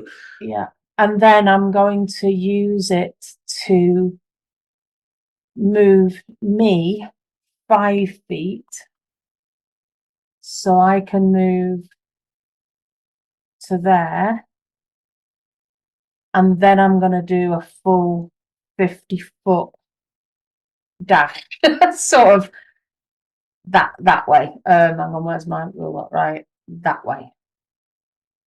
To the left. So would it be 40 feet? It's 50 because I had 60 and I moved 10. Cool. Yeah. Okay, so And because it's Zephyr Strike, the Goliath doesn't get an opportunity attack. He doesn't. Oh, nice. He's 20 from there, and you're another 20 past there. Okay, so you are currently 40 foot up the street Yeah, from the tiefling. yeah. And I think that's everything. Sorry for the messing about there, guys. No, that's so good. Yeah. I'm Okay. not complaining. Well, Just the order that you do things in is really important. yeah, for sure. Okay. Volum, unfortunately, you are a snoozing. Does he not get to save on his turn then? No, unfortunately, he is, while he is poisoned, so for an hour, he is unconscious. He can be woken by another creature, but that requires an action to do. Yeah, I'm just trying to get away with him at the moment. Okay, so you hear the teeth like, "You fucking idiots! Keep hold of him!" They're gonna try it. So they're gonna run. You would see they suddenly burst into speed. They're gonna use their Tabaxi feline agility. So this is the Tabaxi, not the Tiefling. No, sorry. Because Tiefling goes first. Tiefling goes first. He swears and shouts, and it does shout at the Tabaxi like after them. They are going to run forwards 20. Mm-hmm. They're going to pull out another one of their throwing daggers and throw it towards Eleni. Okay.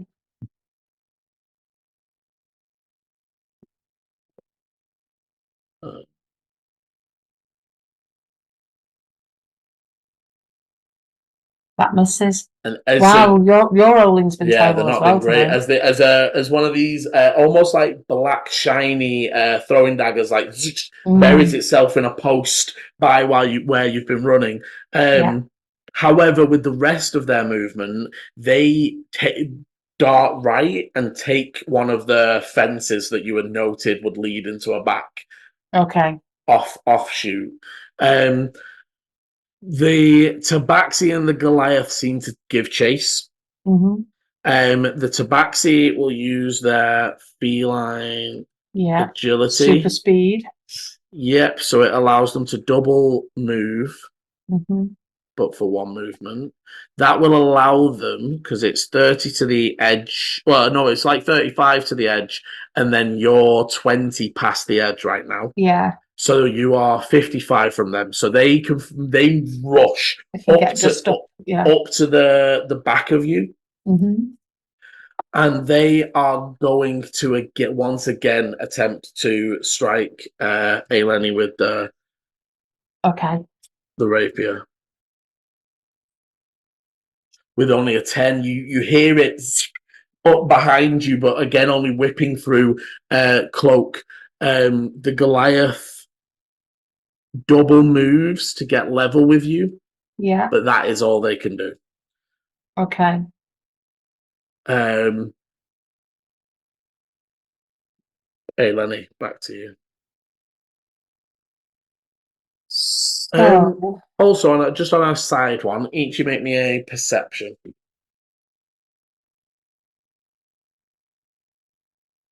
22, 16 plus 6. Okay. I'll put that in a minute.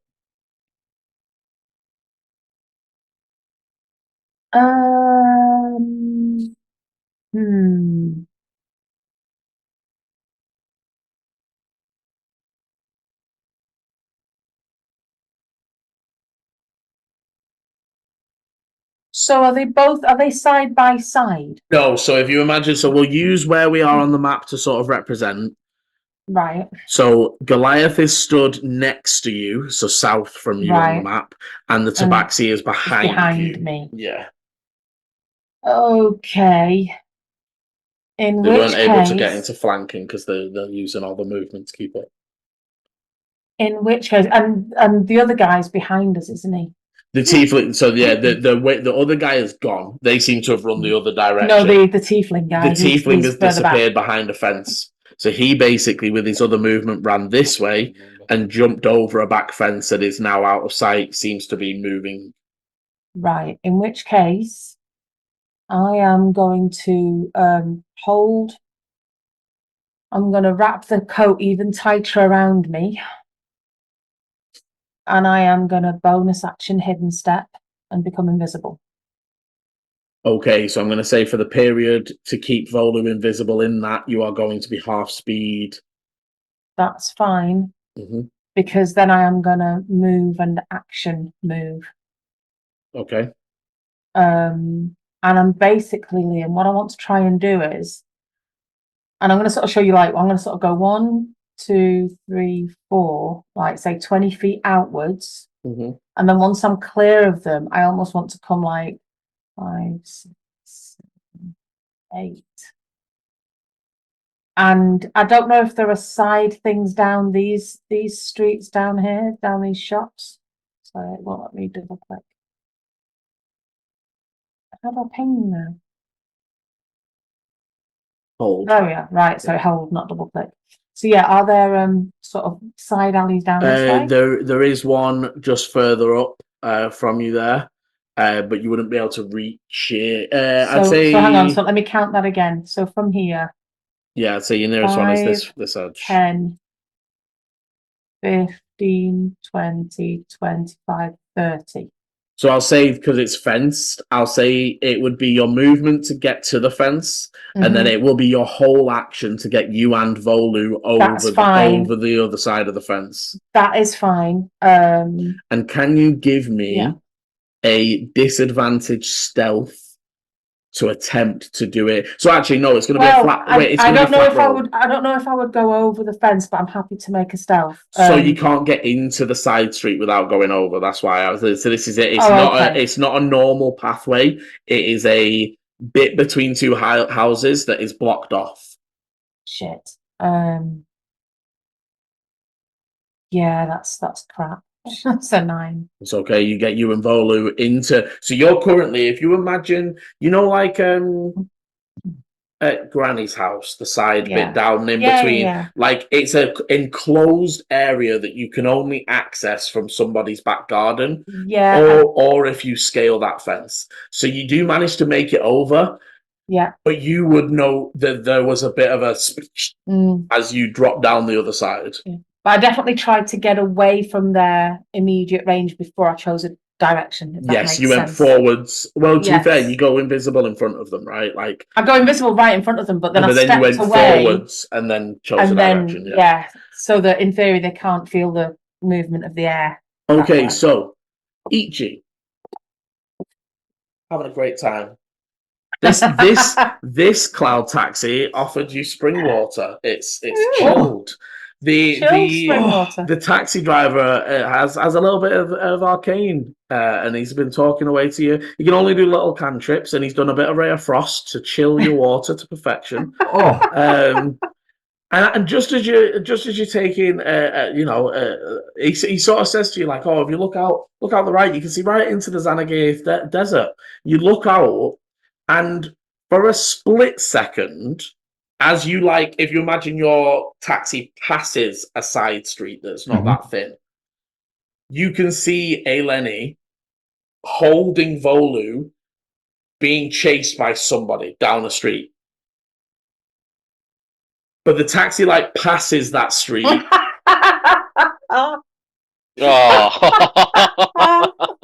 And when you sort of look back the second time, so just as the taxi is pulling you out of view completely, you can now only see the two figures that you can definitely pick out as a Goliath and a Tabaxi in black capes and hoods, wielding weapons. They have weapons out, but they're the only ones you can see. You looked. Oh, there's Eleni and Volu running down the street. And went, what? There's just the two that were chasing them now. The taxi driver's still like, oh, this used to be a lovely part of town, as he's still just pulling down the main road towards the Crucible.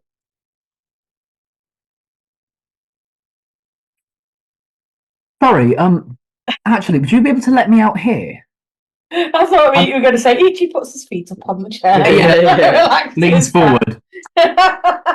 how much to go away? Yeah, Like, just yeah. just take me to another city. Let's just keep going. Yeah. You and No, I, we're as, adventuring buddies now.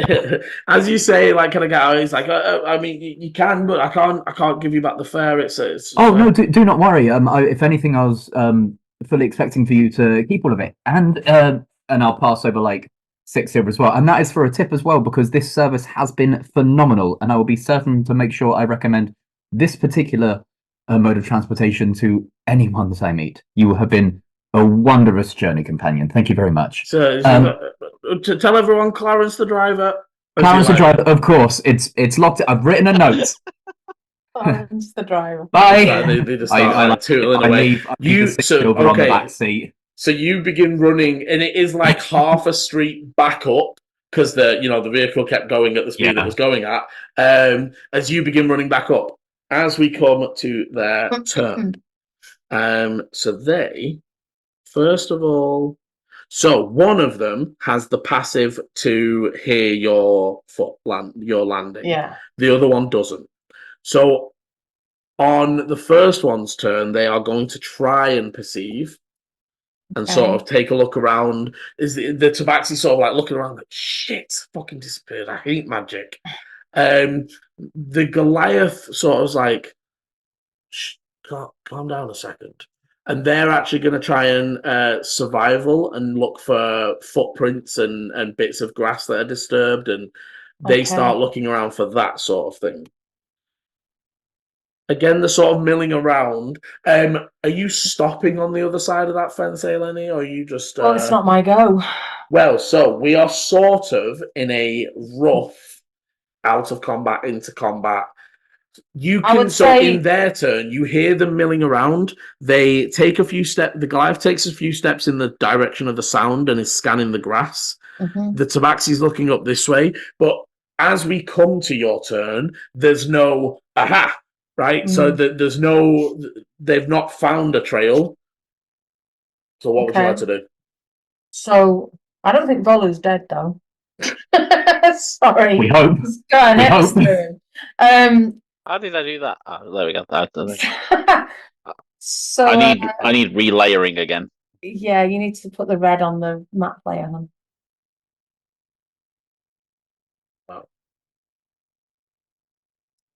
Because we can't see Volu. Select. I am invisible. Invisible. Good. Excellent. So what are my options here? Right, obviously there's this very narrow. So now in front of you there is a very narrow strip, and you can see that it leads into one of the back gardens to the residential. Because not all of these are shops. Some of them are residential, some of them are shops with residents above them. But it leads into the back garden. You can then see through the back garden, and if you imagine that the street behind, it's like their back gardens touch. So you've got like row of houses, back gardens that meet in the middle. So there is a like dividing. Multi-story, or are they just like one story? These ones are lower down and maybe two 2-story maximum. But you can see, so basically directly in front of you, you could make a run and head to the other street, or you could go left and right and head down the back gardens. So I am going to head down the back, but before I do that, well, where's my character sheet gone? Before I do this, I am going to cast Without Trace. Okay.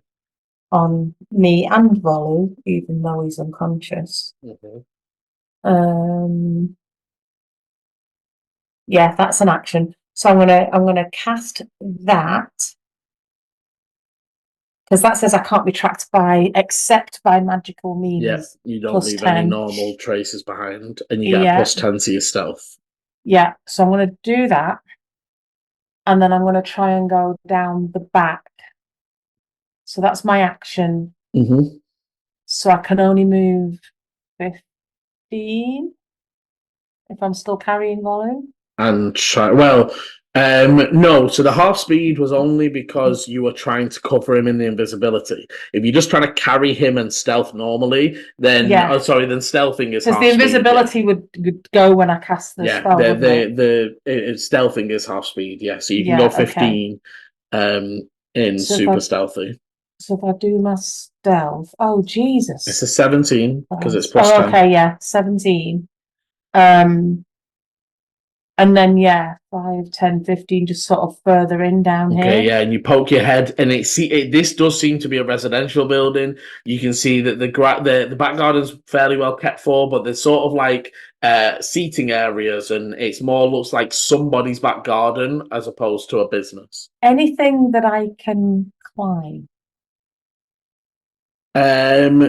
Besides the buildings, or So no sort of trellises or stairs or fire escapes. nothing of that sort in this area immediately, not in your immediate vicinity. Right. I was trying to think, 'Cause trying right to get now, it to if the back you- of the house or something like that, up the back of the building. Right now, if you imagine, there's almost like a back garden fenced off like this. Yeah. Okay. And I mean, like looking up the houses, there are. Lenny could climb this house, no problem. Lenny might struggle to climb the house while carrying Volu. If you imagine, there's points where you could stand on that windowsill, and Lenny's height means that 2 hands up, she can grab the next windowsill up, and you could sort of, like grab the door frame, and you could shimmy your way up this building, but not while holding and carrying Volu. So just to check though, on my next go, pass without trace will still be running. Oh yeah, that goes for an hour as long as you concentrate. But I don't have to actively stealth for that. So once I get round the back of this house, I could stop stealthing and then just move at a normal rate, carrying Volu and get up and try and get It up just the means side of the house. that it just means that a passive of 10 would spot you. Just to be clear. Yeah, but if I can go out of the way of the Yeah. Okay. I'm just letting you know so you understand how. I mean, it might change, they might spot us, but yeah, it was just a thought. Yeah, no, Okay. that's perfectly fine. Okay, so Ichi, you round the corner of this street to see 2 very out of breath figures, one Tabaxi and one Goliath, who are currently like scanning around. The Tabaxi's like checking high, looking on roofs, and the Goliath is currently like looking at the grass intently, like checking the bushes and searching around.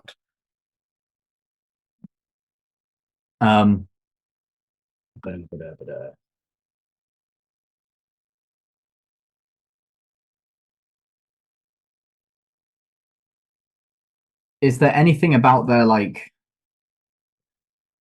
gang members don't wear bloody uniforms, do they? No, and give me an insight, because obviously you already sort of had an inkling or knowledge that that someone was looking for Volu. Yeah, no, I know that, but my insight was a 2 plus 3 for a 6. No, just Okay, so putting 2 and 2 together of just seeing my friends running from these people and assuming they don't know who the fuck I am. Ichi will kind of like as he kind of approaches the corner, sees them, like steps back, like calms the breath, and walks around confidently, notices them. Sorry, have we lost something? Can I help? To actually like, no, it's fine. As you're sort of asking this, they look up the other way, and there is again that encroaching whistle sound of the guards approaching. They seem to be coming from the other end of the street. The Tabaxi sort of looks at the Goliath, so says, "Forget it. It is jewelry. It is an item. We will get it back. We'll find it another time." And they begin moving up past Ichi and away. The Goliath is like staring in the direction that they heard a noise in. But besides it looking weird, them just climbing a fence, you like again, sort of like, yeah, all right. Well, I'll buy you a new one, maybe. I'm so sorry I knocked out your hand. And they start like moving up towards. They do walk. They're not sprinting away, but they are definitively moving away from where the guards are now coming to. Ichi is going to stay as a kind of middle point of like, here's where the guards are approaching, sees where they're leaving, and is going to kind of like stay on wait. yeah, kind of like stay on that corner so that when the guards come, I can kind of be like, Yeah. Yeah, that's right. Okay, so completely nonchalant, you know, like yawn. No, Yeah. So getting back to Eleni, in the back garden, there's been no Can signs. I hear Ichi? Can I hear or see him? Give me a perception, because while you do have good senses, your ear, your heart is pounding in your ears right now. The Nat 20, baby. And the nat one. I'm gonna balance it out. say that you hear the voice that brings your attention to it. So you hear Ichi's voice, but not what Ichi says, Okay. and that makes you listen. You then hear what the Tabaxi and the Goliath said to Ichi. So that, like, no, don't worry, we just lost a ring. It doesn't matter. Like, leave it. We'll find. We'll come back and look for it tomorrow, maybe. And you hear that happen, and then the sort of footsteps continuing up the street. You can also hear the whistle of the guard to the right of this map. Can I sort of gently slap? It's an action to wake up Volu. Yeah, that's fine. I'm not gonna move on go anywhere yet, but I'm just gonna try and wake Volu up. So Volu, you are still poisoned for an hour. So if you'd like to add the poisoned condition, okay. But you sort of wake and open your eyes. The dagger is still sticking out of the shoulder. Ooh, okay. I kind of stir and go, oh, and I see the dagger, and the last thing I remember is fighting a Goliath. So I'm going to kind of just swing my arms and kind of. Yeah, I'm just going to say, Volu, it's okay. Are you okay? And then I'm going to give him a health potion, sort of put it in his hand, and then I'm going to, because Pass Without Trace is still running? Yeah. So I would then creep back down to see if I can spot where Ichi is and see if they've all gone. Definitely. Okay, make me a new flat stealth with the +10. 22. Okay, so you make your way down and peering through a crack. You can now hear this. You can hear the sort of shouting of guards saying, like, guards, clear the area. Like, and they're sort of starting to move. Like, tell us what happened. Like, they're mostly focused on the obvious damage of the shop, like the windows busted, and that's the more obvious of the things that are broken and damaged. Peering out, you can see Ichi sort of stood on a corner, just sort of stood nonchalantly waiting. I'm gonna give like a whistle to the guards of like try and get their attention. Yeah, and as you do, you can see Dana also exits and is like, "About time you got here," and starts like talking to them as well. But you would be able to see that. If I don't see any of the bad guys, I would probably wave in Ichi's direction. Okay, I'll Ichi, still stay. just so almost from behind, like, or poking over a back fence, you see the orange tufts of hair from Eleni, and they give you a wave. And if you see me, I'd probably just go like as if come here.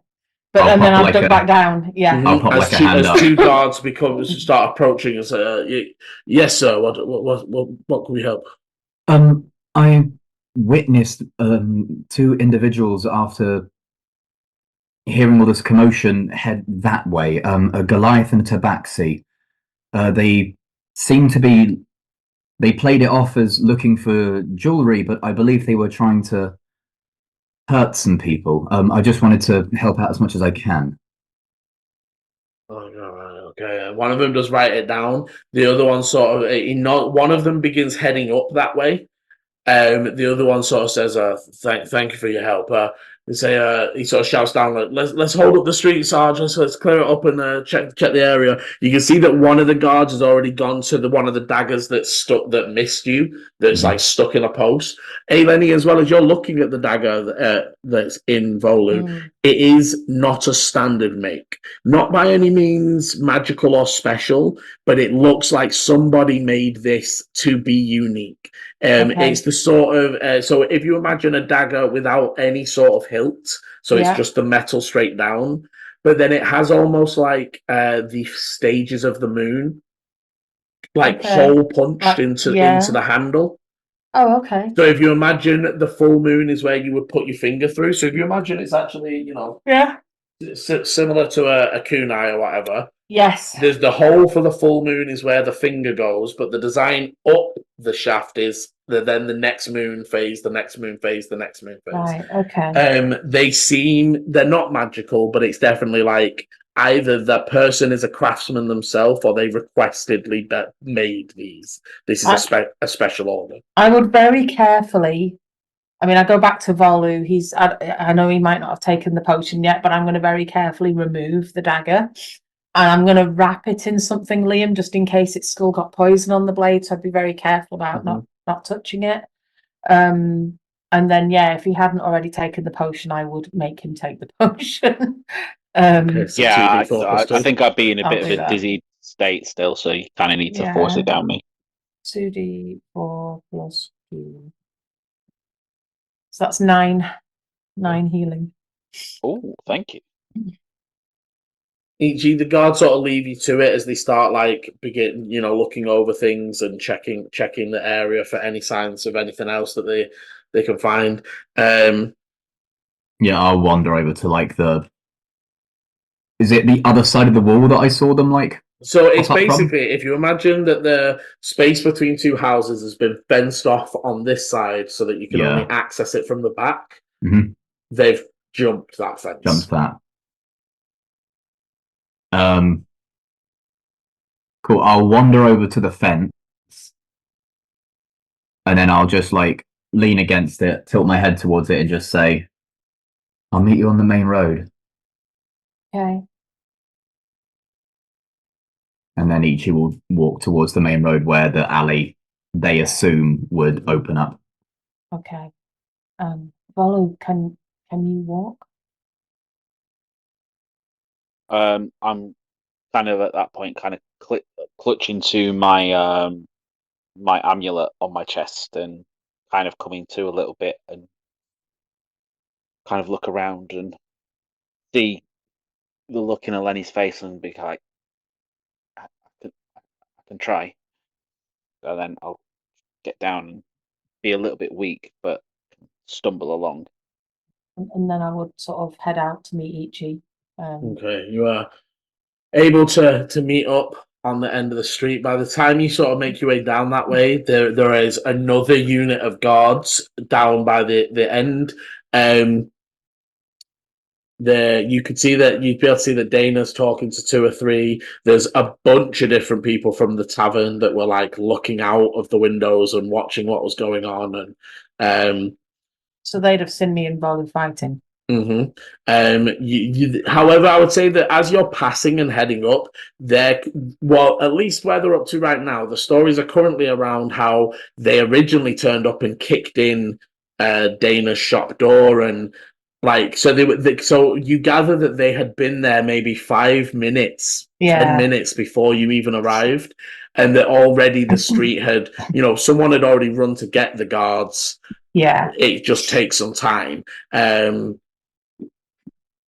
Well, okay. But you would be able to meet up at the end of the road. Yeah, I would head up to where Ichi is. What happened there? They were looking for our friend Clovis.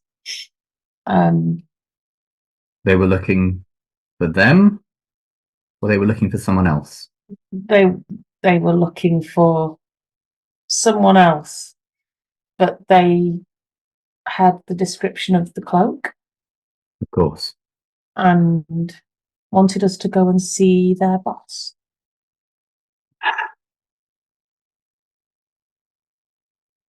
At that point, I with kind of go on. stammer and say, "Someone called Madam Oracle." Yes, Madam Oracle. Never Does heard that- of her though, have you? Does that sound familiar? Ichi give. So I will say no. I will say yes. So Madam Oracle, though not the name you have ever been given, you think is that bugbear that you met in the beginning, in that back room. The one who's The one who spoke to us, or the one who was quietly watching? the one who spoke to you, the one whose business you had directly impacted. I had that as a male person for some reason in my Yeah, head. no, It was a they- female. Okay. Well, to be fair, I'm pretty sure I might have said they were very androgynous. Maybe. Yeah, I don't know. but Just in my head, I thought that was a. But also, Ichi, Madam Oracle specifically, not the name you've always like. This is you have worked with Doctor X before. Mhm. This is your first dealing with this new person. However, you would fairly easily be put two and two together from what Eleni's saying. What would ring out for you, Ichi, is that none of the guys that you just saw, you've not seen them working around the shops that you've done deliveries to before. They're definitely not at Dr. X's people, and you didn't see them. You know, like when you went through and you saw all the thugs in the back room playing cards, and the orc Goro that you're supposed to like liaise with if you know and listen, and if he gives messages. Didn't look like necessarily their people. However, you also know that could have just been, they might have just put out a description and said, bring us this halfling reward. Yeah. Like, could just be bounty hunters for them. Or just other thugs in the city. Yeah. Okay. It's not safe around here. They had hurt Dana, asking questions about us, and would have done worse if she hadn't have been so quick thinking and smashing them in the face with something.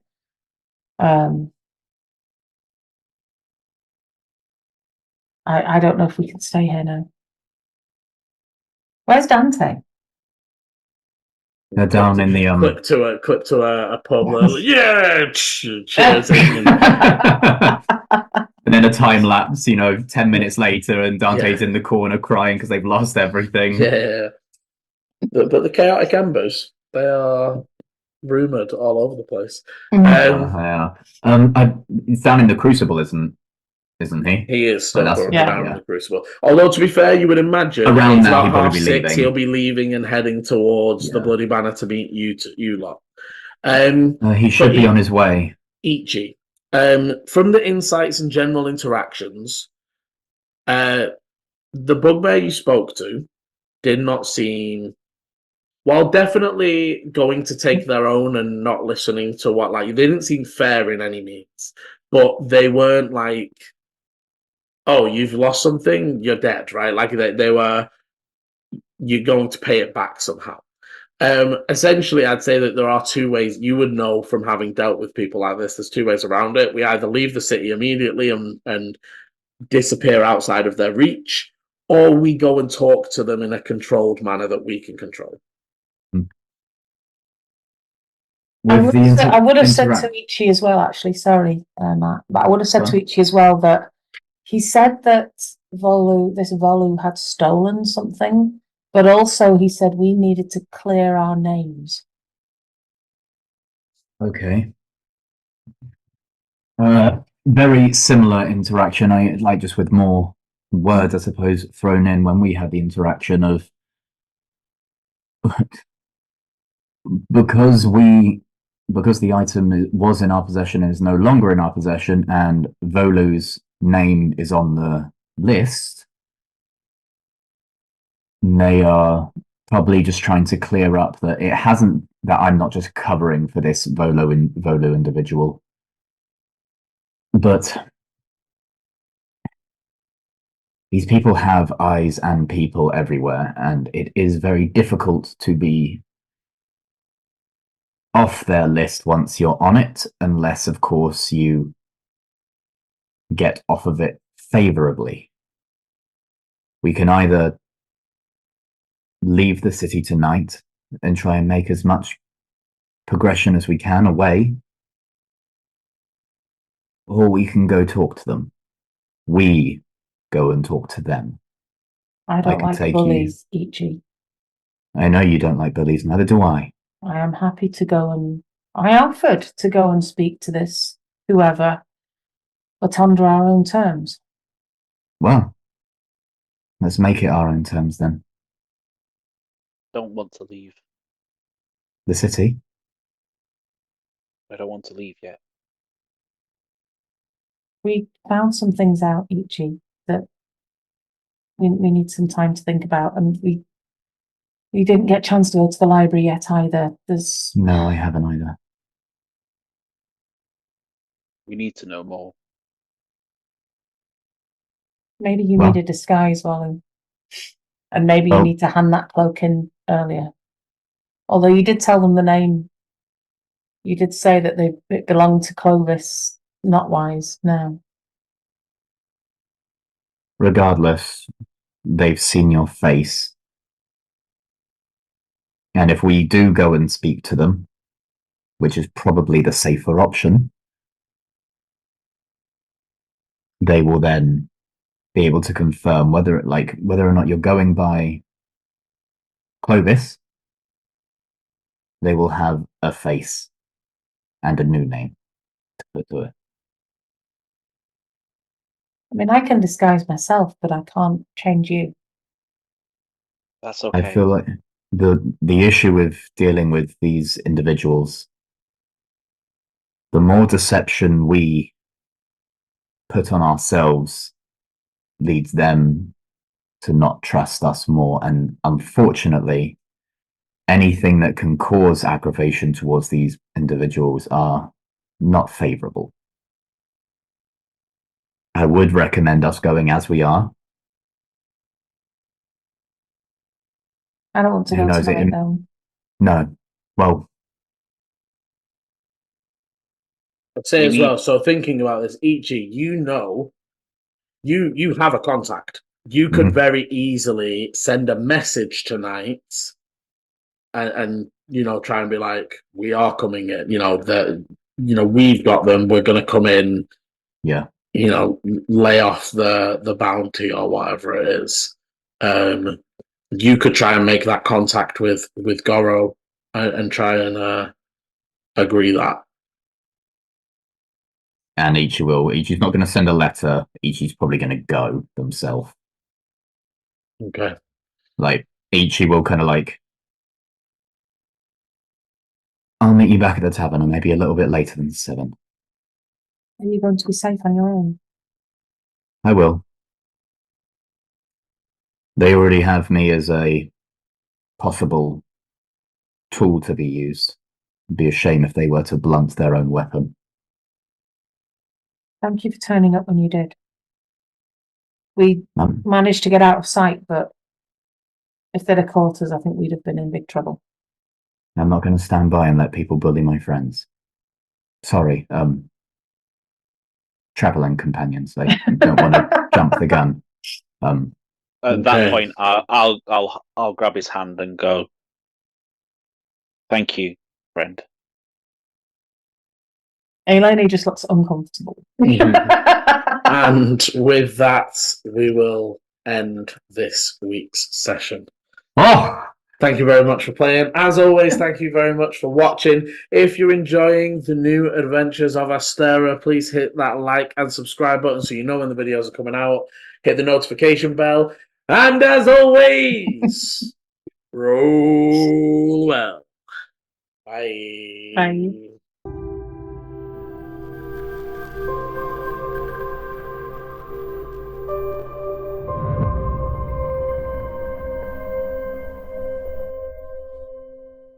Can I go back to the taxi simulator?